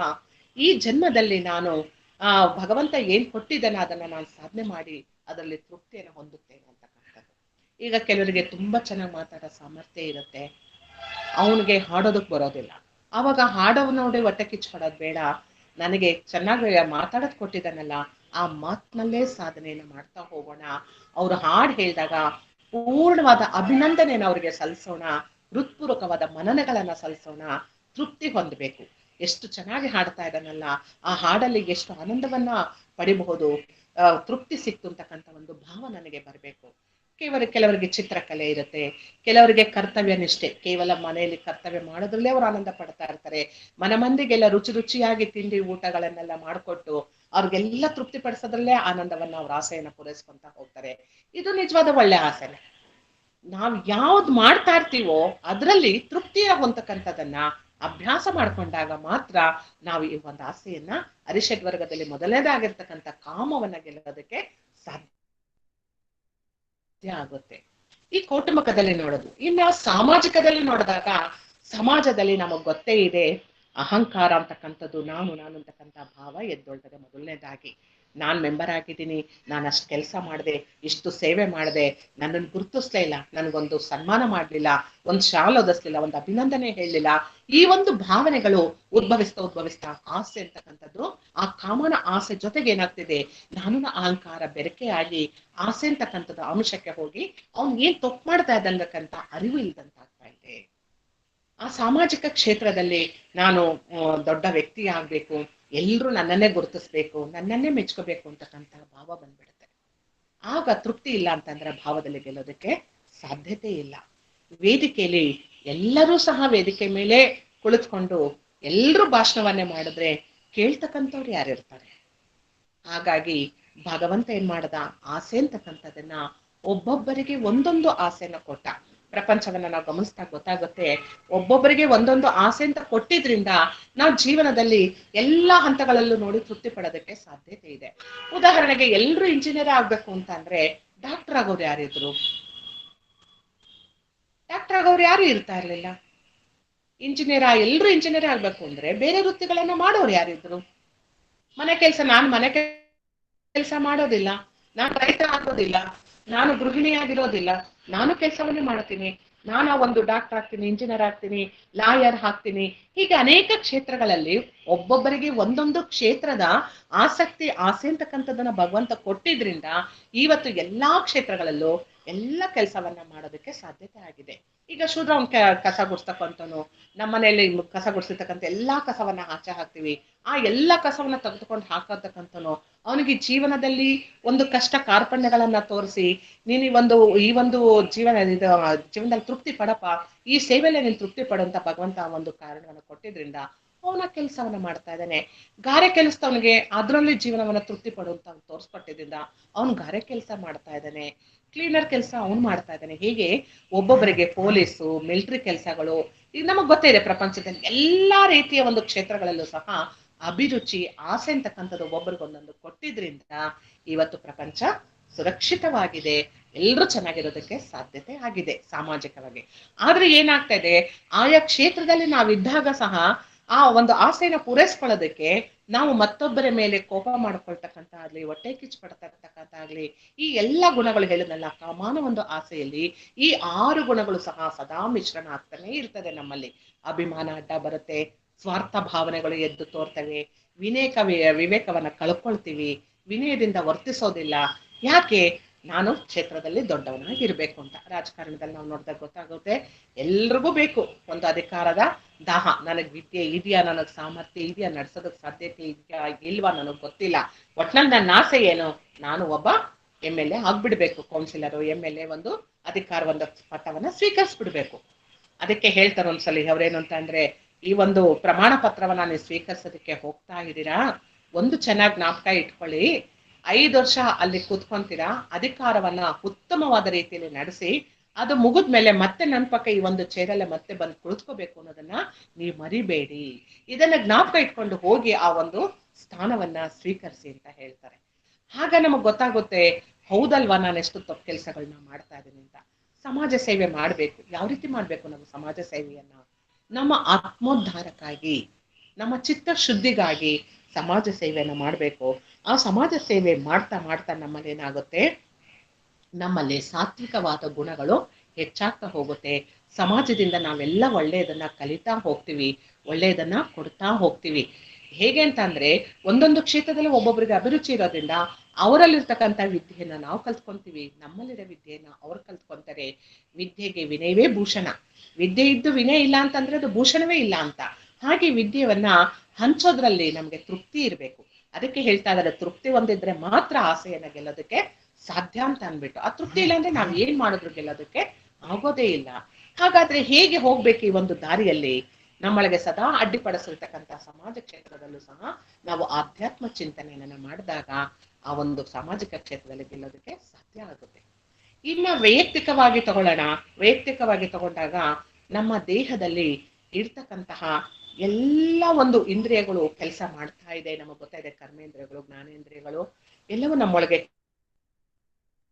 ಕೆಲಸ ಮಾಡ್ತಾ ಇದೆ. 72,000 ನರನಾಡಿಗಳಿಗೂ ಸಹ ಬ್ಲಡ್ ಸರ್ಕ್ಯುಲೇಷನ್ ಆಗ್ತಾ ಇದೆ. ನಾವು ಮಾತಾಡ್ತಾ ಇದೀವಿ, ಉಸಿರಾಡ್ತಾ ಇದೀವಿ. ಈ ಎಲ್ಲ ಕೆಲಸವನ್ನು ಸಹ ಭಗವಂತ ಮಾಡಿಸ್ತಾ ಇದ್ದಾನೆ. ಆ ಭಗವಂತ ಮಾಡಿಸ್ತಾ ಇರುವಾಗ ಅದ್ರಲ್ಲಿ ಏನಾಗ್ತಾ ಇದೆ, ಎಲ್ಲವನ್ನು ಸುರಕ್ಷಿತವಾಗಿ ಭಗವಂತ ಮಾಡಿಸ್ತಾ ಇದ್ರು ಸಹ ಈ ಅರಿಷಡ್ ವರ್ಗಗಳು ಮುಖ ತೋರಿಸಿ ಒಳ ತೋರ್ತಾ ಇದಾವೆ, ಬಂದು ಅಡ್ಡಿಪಡಿಸ್ತಾ ಇದಾವೆ. ಎಷ್ಟು ಅಡ್ಡಿಪಡಿಸ್ತಾ ಅಂದ್ರೆ, ನೀನ್ ಯಾಕೆ ಸೋಲ್ತೀಯಾ, ನೀನ್ ಯಾಕೆ ಅಲ್ಲಿ ಹೋಗ್ತೀಯ, ಗೆಲ್ಲು, ಬಾ ಈ ಕಡೆ ಬಾ, ನೀನ್ ಹೋಗು, ಬಿಡ್ಬೇಡ, ಹಠ ಮಾಡು, ನಿನ್ನ ಆಸೆನ ನೀನ್ ಪೂರೈಸ್ಕೊ, ಅವ್ರು ಏನಾದ್ರೂ ಅನ್ಕೊಳ್ಳಿ, ನಿನ್ನ ಆಸೆನ ನೀನ್ ಪೂರೈಸ್ಕೊಳ್ಳೋದನ್ನ ಬಿಡ್ಬೇಡ ಅಂತ ಹೇಳಿ ಈ ಒಂದು ಹರಿಷಡ್ ವರ್ಗಗಳು ಒಂದೊಂದೇ ತುರಿ ತುರಿ ತುರಿ ಏನ್ ಮಾಡ್ತಾ ಇದೆ, ನಮ್ಮ ಒಂದು ಕ್ಷೇತ್ರವನ್ನೇ ವಿಭಾಗ ಮಾಡಾಕ್ತಾ ಇದೆ. ಮನಸ್ಸು ಶಾಂತತೆಯನ್ನ ಕಳ್ಕೊಳ್ತಾ ಇದೆ, ಮನಸ್ಸಿನ ಪ್ರಶಾಂತತೆಯನ್ನ ಕಳ್ಕೊಳ್ತಾ ಇದೀವಿ. ಹೇಗೆ ನಾವು ಆ ಶಾಂತತೆಯನ್ನ ಪಡ್ಕೊಳ್ಬೇಕು? ತೃಪ್ತಿ ಒಂದ್ರಿಂದ ಮಾತ್ರ ಸಾಧ್ಯ ಆಗತ್ತೆ. ಈ ರೀತಿಯಾಗಿ ಸಾಮಾಜಿಕವಾಗಿ, ಕೌಟುಂಬಿಕವಾಗಿ, ವೈಯಕ್ತಿಕವಾಗಿ ನೋಡಿದಾಗ ಎಲ್ಲದರಲ್ಲೂ ಸಹ ಈ ಅರಿಷಡ್ವರ್ಗಗಳು ನಮ್ಮನ್ನ ಕಾಡ್ತಾನೆ ಇದಾವೆ, ತುಂಬಾ ತೊಂದರೆನ ಕೊಡ್ತಾ ಇದೆ. ಇದಕ್ಕೆಲ್ಲ ನಮಗ್ ಗೊತ್ತೇ ಇದೆ, ಮನಸ್ಸೇ ಕಾರಣ ಅಂತಕ್ಕಂಥದ್ದು. ಆ ಮನಸ್ಸನ್ನು ನಾವು ಗೆಲ್ಬೇಕಾದ್ರೆ ನಮ್ಮಲ್ಲಿ ಏನು ಗುಣಗಳು ಇರ್ಬೇಕು ಅಂದ್ರೆ, ಅದನ್ನ ಭಗವದ್ಗೀತೆಯಲ್ಲಿ ಒಂದು ಶ್ಲೋಕ ಹೇಳಿದರೆ, ಅಮಾನಿತ್ವಂ ಅದಂಭಿತ್ವಂ ಅಹಿಂಸಾ ಶಾಂತಿ ಆರ್ಚವಂ ಆಚಾರ್ಯೋಪಾಸನಂ ಶೌಚಂ ಸ್ಥೈರ್ಯಮಾತ್ಮವಿ ನಿಗ್ರಹ. ಇಲ್ಲಿ ಎಲ್ಲ 6 ಗುಣಗಳು ಇದ್ರಲ್ಲಿ ಬರ್ತವೆ. ಅಮಾನಿತ್ವ ಅಂತ ಅಂದ್ರೆ ಏನು? ಶ್ರೇಷ್ಠತೆ, ಅಭಿಮಾನ, ದೊಡ್ಡಸ್ತಿಗೆ ತೋರಿಸ್ಕೊಳ್ತಕ್ಕಂಥದ್ದು, ಪ್ರತಿಷ್ಠೆ, ನಾನೇ ದೊಡ್ಡವನು, ನಾನೇ ತಿಳ್ಕೊಂಡಿರೋನು, ನನಗೆಲ್ಲ ಗೊತ್ತಿದೆ, ನಾನು ಯಾವ್ದ್ರಲ್ಲಿ ಏನ್ ಕಡಿಮೆ ಇಲ್ಲ, ಯಾರೇನು ನನ್ನನ್ನು ಅಲ್ಲಾಡ್ಸೋದಕ್ಕೆ ಸಾಧ್ಯತೆ ಇಲ್ಲ ಅಂತ ಅಂದ್ಬಿಟ್ಟು ಮೆರಿತಾ ಇರ್ತಕ್ಕಂಥ ಅಹಂಕಾರ, ಅಭಿಮಾನ ತುಂಬಾ ಇರ್ತದೆ. ಅದಕ್ಕೆ ಒಂದ್ಸಲಿ ಅರಿಸ್ಟಾಟಲ್ ಅವರು, ತುಂಬಾ ನಮಗ್ ಗೊತ್ತೇ ಇದೆ, ಜ್ಞಾನಿ, ಪರಮ ವಿಜ್ಞಾನಿ. ಅವ್ರಿಗೇನಾಗುತ್ತೆ, ಒಂದ್ಸಲಿ ತುಂಬಾ ಎಲ್ಲ ತಿಳ್ಕೊಂಡಿದ್ದೀನಿ, ನನ್ಗೆ ಇಂಥದ್ದು ಗೊತ್ತಿಲ್ಲ, ಇಂಥ ಕ್ಷೇತ್ರದಲ್ಲಿ ನನಗೆ ಜ್ಞಾನ ಇಲ್ಲ, ನಾ ಹಾಗಿಲ್ಲ, ಎಲ್ಲಾ ಕ್ಷೇತ್ರದ ಜ್ಞಾನವನ್ನು ನಾನು ಪಡ್ಕೊಂಡಿದ್ದೇನೆ, ಜ್ಞಾನಿ ವಿಜ್ಞಾನಿ ಅಂತ ಅನ್ಕೊಂಡಿರ್ತಾರೆ. ಒಂದು ಸಾರಿ ಗುರುಗಳು ಒಂದ್ ಪ್ರಶ್ನೆ ಕೇಳ್ತಾರೆ, ನೋಡಪ್ಪ ನಾನೊಂದ್ ಪ್ರಶ್ನೆ ಕೇಳ್ತೀನಿ, ನೀನ್ ಅದ ನನ್ಗೆ ಉತ್ತರ ಕೊಡು ಅಂತ ಹೇಳ್ತಾರೆ. ಆವಾಗ ಅರಿಸ್ಟಾಟಲ್ಗೆ ನಗು ಬರುತ್ತೆ. ಅರಿಸ್ಟಾಟಲ್ ಅಲ್ಲ, ಸಾಕ್ರೆಟಿಸ್ಗೆ ನಗು ಬರುತ್ತೆ. ಅವನು ಹೇಳ್ತಾನೆ, ನಾನೆಲ್ಲಾ ತಿಳಿದಿರ್ತಕ್ಕಂಥ ಜ್ಞಾನಿ, ಪರಮ ವಿಜ್ಞಾನಿ, ನನ್ನನ್ನ ಪ್ರಶ್ನೆ ಕೇಳ್ತಾ ಇದ್ದೀರಾ, ಕೇಳಿ, ಅದಕ್ಕೇನಂತೆ, ನಾನು ಧಾರಾಳವಾಗಿ ಉತ್ತರ ಕೊಡಬಲ್ಲೆ, ಒಂದು ಅಹಂಕಾರದಿಂದ ಹೇಳ್ತಾರೆ. ಆವಾಗ ಅವ್ರು ಕೇಳ್ತಾರೆ, ಈಗ ತಾನೇ ಒಂದು ಮಗು ಹುಟ್ಟಿದೆ, ಆ ಮಗು ಏನೋ ಬೇಕು ಅಂತ ಕೇಳ್ತಾ ಇದೆ, ಏನ್ ಬೇಕು ಅಂತ ಕೇಳ್ತಾ ಇದೆ ಹೇಳು ಅಂತ ಹೇಳ್ತಾರೆ. ಆವಾಗ ಇವನು ಓದಿರ್ತಕ್ಕಂತಹ ಜ್ಞಾನಿ, ಪರಮ ವಿಜ್ಞಾನಿ, ಎಲ್ಲ ಗ್ರಂಥಗಳು, ಎಲ್ಲ ಶಾಸ್ತ್ರಗಳು ಎಲ್ಲ ಗೊತ್ತಿದೆಯಲ್ಲ, ಎಲ್ಲವನ್ನೇ ಯೋಚನೆ ಮಾಡ್ತಾನೆ. ಅಯ್ಯೋ, ಏನಿದಕ್ಕೆ ಉತ್ತರ ಗೊತ್ತಿಲ್ವಲ್ಲ ಅಂತ ಅಂದ್ಬಿಟ್ಟು ಯೋಚನೆ ಮಾಡ್ತಾನೆ. ಮಗು ಅಳ್ತಾ ಇದೆ, ಯಾತಕ್ಕೆ ಅಳ್ತಾ ಇದೆ? ಹಾಲ್ ಬೇಕು ಅಂತ ಅಳ್ತಾ ಇದೆ, ಇಲ್ಲ ಅಮ್ಮ ಬೇಕು ಅಂತ ಅಳ್ತಾ ಇದೆ ಅಂತ ಹೇಳ್ಬೋದು. ಅವ್ಯಾವು ಅಲ್ಲ, ನಿನ್ನ ಆಧ್ಯಾತ್ಮದ ಚಿಂತನೆಯಲ್ಲಿ ಅಂತರಂಗದ ಒಳವಕ್ಕೂ ಹೋಗಿ ಚಿಂತನೆ ಮಾಡಿ ಹೇಳು ಅಂತ ಗುರುಗಳು ಕೇಳ್ತಾರೆ. ಕೇಳಿದಾಗ ಅವನಿಗೆ ಗೊತ್ತಾಗೋದೇ ಇಲ್ಲ. ಕಡೆಗೆ ಅವನಿಗೆ ಎಷ್ಟು ಅಹಂಕಾರದಿಂದ ನನ್ಗೆಲ್ಲ ಗೊತ್ತು ಅಂತ ಅನ್ಕೊಂಡಿದ್ನ, ಅವಾಗ ಅವನ ಮನಸ್ಸೇ ಇದಾಗ್ಬಿಡುತ್ತೆ. ಆಗ ನನಗ್ ಗೊತ್ತಿಲ್ಲ ಗುರುಗಳೇ, ನೀವೇ ಉತ್ತರ ಹೇಳಿ ಅಂತ. ಸೋಲನ ಒಪ್ಕೊಂಡಿಯಾ ಅಂತಾರೆ. ಹೌದು, ಒಪ್ಕೊಂಡೆ ಅಂತ ಹೇಳ್ತಾರೆ. ಆಗ ಹೇಳ್ತಾರೆ, ಮಗು ಯಾಕೆ ಅಳ್ತಾ ಇದೆ ಅಂತ ಅಂದ್ರೆ, ಹಾಲ್ ಬೇಕು ಅಂತಾನೂ ಅಳ್ತಾ ಇಲ್ಲ, ಅಮ್ಮ ಬೇಕು ಅಂತಾನೂ ಅಳ್ತಾ ಇಲ್ಲ, ಈ ಕರ್ಮ ಭೂಮಿಗೆ ನಾನ್ ಬೇಡ ಬೇಡ ಅಂತ ಎಷ್ಟು ಕೇಳ್ಕೊಂಡಿದ್ದೆ, ಆದ್ರೂ ಸಹ ಮತ್ತೆ ನನ್ನನ್ನು ಈ ಕರ್ಮ ಭೂಮಿಗೆ ಹುಟ್ಟಿಸ್ದೆ ಅಲ್ಲ, ಯಾಕೆ ನನ್ನನ್ನು ಈ ಕರ್ಮ ಭೂಮಿಗೆ ಮತ್ತೆ ಹುಟ್ಟಿಸ್ದೆ ಅಂತ ಮಗು ಅಳ್ತಾ ಇದೆ. ಆಗ ಸಾಕ್ರೆಟಿಸ್ಗೆ ತುಂಬಾ ನಾಚಿಕೆ ಆಗ್ಬಿಡುತ್ತೆ ಒಳಗೆ. ಎಂತ ತಪ್ಪಾಯ್ತಲ್ಲ, ನಾನೆಲ್ಲ ತಿಳಿದಿರ್ತಕ್ಕಂಥ ಜ್ಞಾನಿ, ಪರಮ ವಿಜ್ಞಾನಿ ಅಂದ್ಕೊಂಡಿದ್ದೆ, ನಿಜವಾದ ಸತ್ಯವೇ ನನಗೆ ಗೊತ್ತಿಲ್ವಲ್ಲ ಅಂತ ಅಂದ್ಬಿಟ್ಟು ಬಹಳ ದುಃಖಪಟ್ಟು ಬೇಸರ ಪಟ್ಕೊಂತಾನೆ. ಸರಿ ಆಯ್ತು ಗುರುಗಳೇ, ನನ್ ತಪ್ಪಾಯ್ತು ಅಂತ ಹೇಳ್ತಾರೆ. ಆಯ್ತು, ಇನ್ನೊಂದೇ ಒಂದ್ ಪ್ರಶ್ನೆ ಕೇಳ್ತೀನಿ, ಉತ್ತರ ಕೊಟ್ಬಿಡು ಅಂತ ಹೇಳ್ತಾರೆ. ಮೊದಲನೇ ಪ್ರಶ್ನೆ ಕೇಳಿದಾಗ ದೊಡ್ಡಸ್ತಿಗೆ ನಾನು, ನನ್ನದು, ನನ್ಗೆಲ್ಲ ಗೊತ್ತು, ಅವನ ಅಹಂಕಾರ, ಅಭಿಮಾನ, ಪ್ರತಿಷ್ಠೆಗಳು ತುಂಬಿ ತುಳುಕಾಡ್ತಾ ಇದ್ವು. ಆ ಪ್ರಶ್ನೆಗೆ ಯಾವಾಗ ಉತ್ತರ ಗೊತ್ತಿಲ್ಲ ಅಂತ ಆಯ್ತೋ, ಆವಾಗ ಈ ಅಹಂಕಾರ, ದೊಡ್ಡಸ್ತಿಗೆ ಎಲ್ಲವೂ ಇಳಿದೋಗ್ಬಿಡ್ತು. ಈಗ ಆ ಒಂದು ಸಾಕ್ರೆಟಿಸ್ ಅಲ್ಲಿ ಎಷ್ಟು ಸರಳತೆ ಬಂದ್ಬಿಡ್ತು ಅಂತಂದ್ರೆ, ಆಯ್ತು ಗುರುಗಳೇ, ಕೇಳಿ, ಗೊತ್ತಿದ್ರೆ ಹೇಳ್ತೀನಿ, ಇಲ್ಲ ಅಂದ್ರೆ ನೀವೇ ಹೇಳ್ಬೇಕಾಗುತ್ತೆ ಅಂತ ವಿನಯ ಅಂತಕ್ಕಂಥದ್ದು ಆಟೋಮೆಟಿಕ್ ಆಗಿ ಬಂದ್ಬಿಡುತ್ತೆ ಅಲ್ಲಿ. ಅವಾಗ ಕೇಳ್ತಾರೆ, ಹೇಳಪ್ಪ ಇದು ಇನ್ನೊಂದು ಪ್ರಶ್ನೆ ಏನು ಅಂತ ಗುರುಗಳು ಹೇಳ್ತಾರೆ. ಏನು ಇಲ್ಲ, ಒಬ್ಬ ವ್ಯಕ್ತಿ ತಾನೇ ಸತ್ತಿದ್ದಾನೆ, ಸತ್ತಿರ್ತಕ್ಕಂಥ ಹೆಣವು ಸಹ ಏನೋ ಬೇಕು ಅಂತ ಕೇಳ್ತಾ ಇದೆ, ಏನ್ ಬೇಕು ಅಂತ ಕೇಳ್ತಾ ಇದೆ ಹೇಳು ನೋಡೋಣ ಅಂತ ಹೇಳ್ತಾರೆ.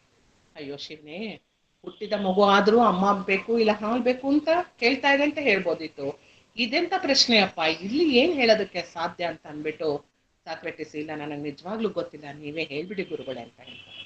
ಆಗ ಗುರುಗಳು ಹೇಳ್ತಾರೆ, ಸತ್ತಿರ್ತಕ್ಕಂಥ ಹೆಣದಲ್ಲಿ ಇನ್ನು ಸೂಕ್ಷ್ಮ ಶರೀರದಲ್ಲಿ ಇದೆ ಪ್ರಾಣ ಇರುತ್ತೆ, ಆ ಸೂಕ್ಷ್ಮ ಶರೀರ ಕೇಳ್ತಾ ಇದೆ, ನಾನು ಎಲ್ಲಿಗೆ ಹೋಗ್ತಾ ಇದ್ದೀನಿ ಅಂತ. ಆವಾಗ ಸಾಕ್ರೆಟಿಸ್ ಅವರಿಗೆ ತುಂಬಾ ದುಃಖ ಆಗೋಗುತ್ತೆ. ಮುಖ್ಯವಾಗಿ ಜೀವನದಲ್ಲಿ ಇರ್ತಕ್ಕಂಥದ್ದು ಎರಡೇ ಪ್ರಶ್ನೆಗಳು, ನಾನು ಈ ಭೂಮಿ ಮೇಲೆ ಯಾತಕ್ಕೋಸ್ಕರ ಬಂದೆ, ಸತ್ತ ಮೇಲೆ ನಾನು ಎಲ್ಲಿಗೆ ಹೋಗ್ತೀನಿ, ಈ ಎರಡರ ಉತ್ತರ ಗೊತ್ತಿಲ್ಲ. ಈ ಎರಡರ ಮಧ್ಯದಲ್ಲಿ ನನ್ನ ಕತ್ತಲೆಯ ಜೀವನವನ್ನ, ಬೆಳಕು ಕತ್ತಲೆ, ಬೆಳಕು ಕತ್ತಲೆ, ಏನೋ ಪಾಪ ಪುಣ್ಯಗಳು, ನಷ್ಟ ಕಷ್ಟಗಳು, ಇದರ ಮಧ್ಯದಲ್ಲಿ ನಾವು ಜೀವನವನ್ನ ನಡೆಸ್ತಾ ಇದ್ದೀವಿ. ಸಾಕ್ರೆಟಿಸ್ಗೆ ಅವಾಗ ಅನ್ಸುತ್ತೆ, ನಿಜವಾಗಿಯೂ ನಾವು ಎಷ್ಟು ಅಹಂಕಾರ ಪಡ್ತೀವಿ, ದೊಡ್ಡಸ್ಗೆ, ಪ್ರತಿಷ್ಠೆ ಎಲ್ಲ ನನಗೆ ಗೊತ್ತು ಗೊತ್ತು ಅಂತಕ್ಕಂಥದ್ದು ಸತ್ಯವೇ ನನಗೆ ಗೊತ್ತಿರೋದಿಲ್ಲ, ಭಗವಂತನ ನಾವು ಒಂದು ಪಡೆಯೋದಕ್ಕೆ ಬೇಕಾದ ದಾರಿ ಗೊತ್ತಿಲ್ಲ, ಎಲ್ಲರಲ್ಲಿ ಇರ್ತಕ್ಕಂಥ ವಿದ್ಯೆನ ನಾನು ಕಲಿಬೇಕಾಗುತ್ತೆ, ಆ ವಿದ್ಯೆನ ನಾನು ಪಡ್ಕೊಂಡಿಲ್ಲ ಅಂತಕ್ಕಂಥದ್ದು ಅವನಿಗೆ ಅರಿವಾಗುತ್ತೆ.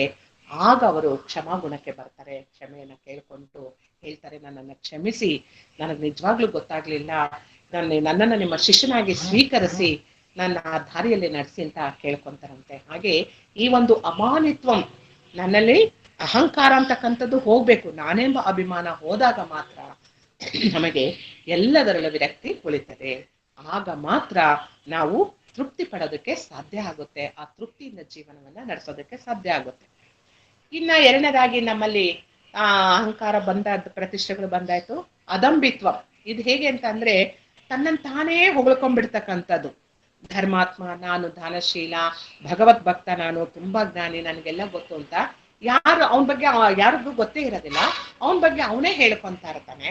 ಹೇಗೆ ಅಂತ ಅಂದ್ರೆ ಭಗವದ್ಗೀತೆ ಅವನಿಗೊಂದ್ 2 ಅಧ್ಯಾಯವೂ ಸರಿಯಾಗಿ ಬರೋದಿಲ್ಲ, ಆದ್ರೆ ಅಯ್ಯೋ ಕಳ್ಕೊಳ್ಳೋದೇನಿದೆ, ಅವ್ರೇನ್ ನನ್ನನ್ನ ಹೇಳಷ್ಟಕ್ಕೆ ಕೇಳ್ತಾರ ಅನ್ಬಿಟ್ಟು 18 ಅದೇನೋ ನನಗ್ ಬರುತ್ತೆ, ನೀವ್ ಎಲ್ ಬೇಕಾದ್ರೂ ಕೇಳಿ ಹೇಳ್ತೀನಿ ಅಂತ ಅನ್ಬಿಟ್ಟು ಸ್ವಪ್ರತಿಷ್ಠೆಗಳನ್ನ ಹೇಳ್ಕೊಳ್ತಕ್ಕಂಥದ್ದು ಅದಂಬಿತ್ವ. ಆ ಸ್ವಪ್ರತಿಷ್ಠೆಯಿಂದ ಏನಾಗ್ತಾ ಇದೆ, ಅವ್ರಿಗೆ ಆ ಒಂದು ದಂಭ ಬಂದು ದೊಡ್ಡಸ್ಗೆ ಮಾನ ಬಗ್ಗೆ ಅವ್ರಿಗೆ ಗೊತ್ತಾಗ್ತಿಲ್ಲ, ಮಾನ ಮರ್ಯಾದೆಗಳ ಬಗ್ಗೆ. ಅದಕ್ಕೆ ಹೇಳ್ತಾರೆ ಒಂದು ಕಡೆ, ಮಾಧವನಿಗೆ ದ್ವಾರಪಾಲಕರು ಹರಿಹರರಂತೆ, ಮಾನವನಿಗೆ ದ್ವಾರಪಾಲಕರು ಮಾನ ಮರ್ಯಾದೆಯಂತೆ. ಆ ಮಾನ ಮರ್ಯಾದೆಗೆ ಅಂಜಬೇಕು ಅಂತ ಅಂದಾಗ ನನಗೆ ಆ ತೃಪ್ತಿ ಜೀವನ ಬರ್ಬೇಕು, ದಂಭತ್ವ ಹೋಗ್ಬೇಕು, ನನಗೆ ನಾನೇ ಜಂಬ ಕೊಚ್ಕೊಳ್ತಕ್ಕಂಥದ್ದು. ಹಾಗೆ ಅವಾಗ ಹೇಳಿದಾಗ ಭಗವದ್ಗೀತೆದು ಈಗ 4ನೇ ಅಧ್ಯಾಯದು 8ನೇ ಶ್ಲೋಕ ಹೇಳಿ ಅದೊಂದ್ ಸ್ವಲ್ಪ ಅರ್ಥ ಹೇಳಿ ಅಂತಂದ್ರೆ ಅವಾಗ ಕಕ್ಕಾಬಿಕ್ಕಿ ಆಗ್ತೀವಿ. ಅವಾಗ ನಾವು ಬರುತ್ತೆ ಅಂತಲೂ ಹೇಳ್ಕೊಳ್ಳೋ ಹಾಗಿಲ್ಲ, ಬರಲ್ಲ ಅಂತ ಹೇಳ್ಕೊಳ್ಳೋ ಆಗೋ ಇಲ್ಲ. ಅದಕ್ಕೆ ಹೇಳ್ತಾ ಇದಾರೆ ಇಲ್ಲಿ, ದಂಭಿತ್ವವನ್ನ ಬಿಡೋ, ದೊಡ್ಡಸ್ಕೆಯನ್ನ ಮಾಡಕ್ ಹೋಗ್ಬೇಡ, ನಿನ್ನ ಮಾನ ಮರ್ಯಾದೆ ಎರಡನ್ನೂ ಕಳ್ಕೋಬೇಡ. ಕಾಪಾಡ್ತಕ್ಕಂಥನು, ಮಾನ ಮರ್ಯಾದೆಯನ್ನ ಕಾಪಾಡ್ತಕ್ಕಂಥನು ಭಗವಂತನೇ, ಕಳಿತಕ್ಕಂಥವನು ಭಗವಂತನೇ.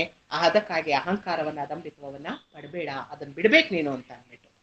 ಇವೆಲ್ಲ ಬಿಡ್ಬೇಕು ಅಂತ ಅಂದಾಗ ನಾವು ನಮ್ಮಲ್ಲಿ ಮನಸ್ಸನ್ನ ಪ್ರಶಾಂತವಾಗಿ ಇಟ್ಕೋಬೇಕಾಗುತ್ತೆ.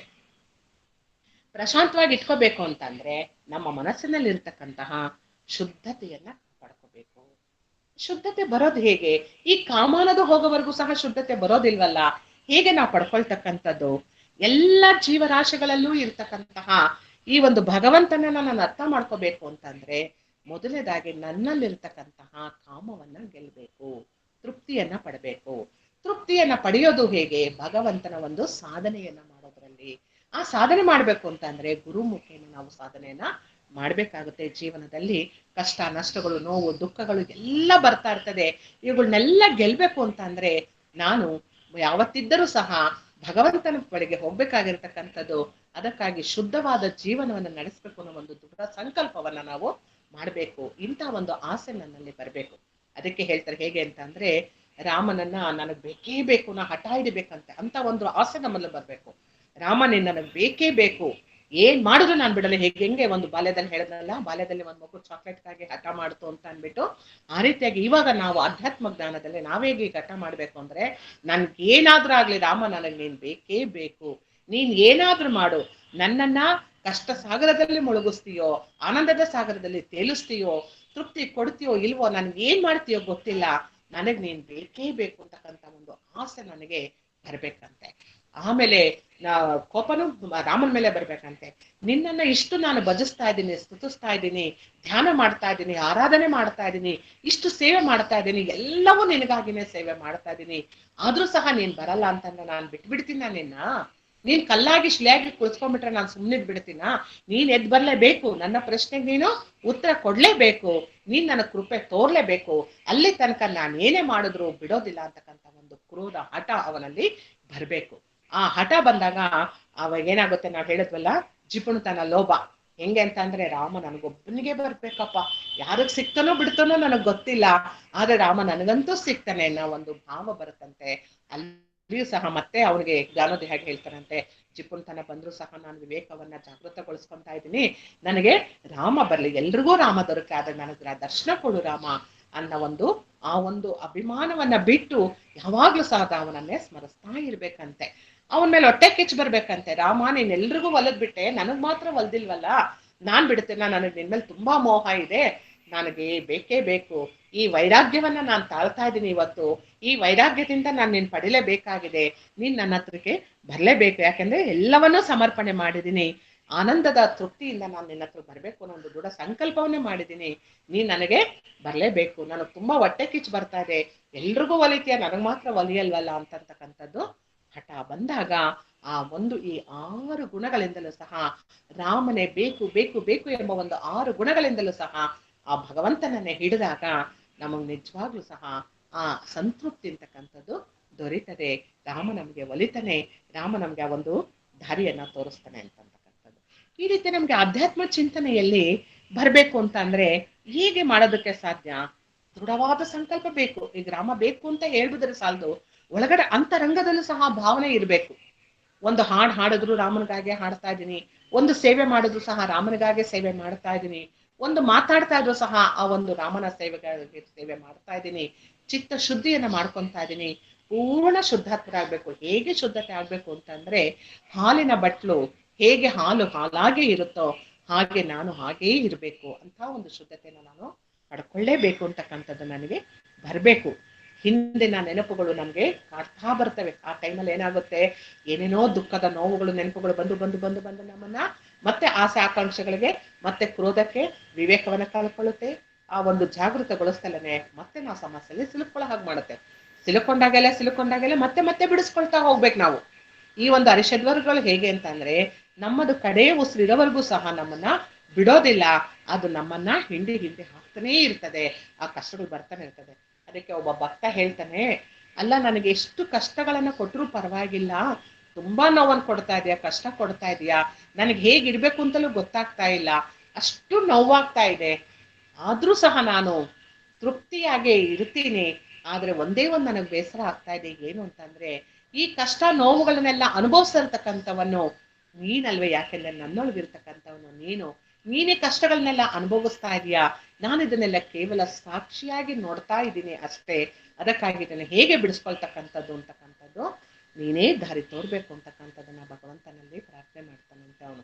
ನೀನ್ ನನಗೆ ಒಲಿಲೇಬೇಕು, ಒಲಿದಲೇ ಇದ್ರೆ ನಾನು ನಿನ್ನ ಬಿಡೋದಿಲ್ಲ, ಅದಕ್ಕಾಗಿ ನನಗೆ ಬೇಸರ ಆಗ್ತಾ ಇದೆ ಅಂತಂದ ಭಗವಂತನ ಪೂರ್ಣ ಸಾರವನ್ನ ಮಹತ್ವವನ್ನ ತಿಳಿದಿರ್ತಕ್ಕಂಥ ಒಬ್ಬ ಭಕ್ತ ಹೇಳ್ತಾನೆ.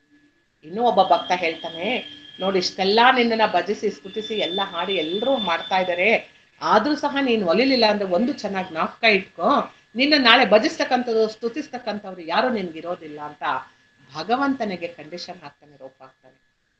ಇದು ಸಾಮಾನ್ಯವೇ ಅನ್ನಿಸ್ತದೆ ಕೇಳಿದಾಗ, ಹೌದಲ್ವಾ, ಅಯ್ಯ ಅದೇನ್ ಮಹಾ ಅಂತ.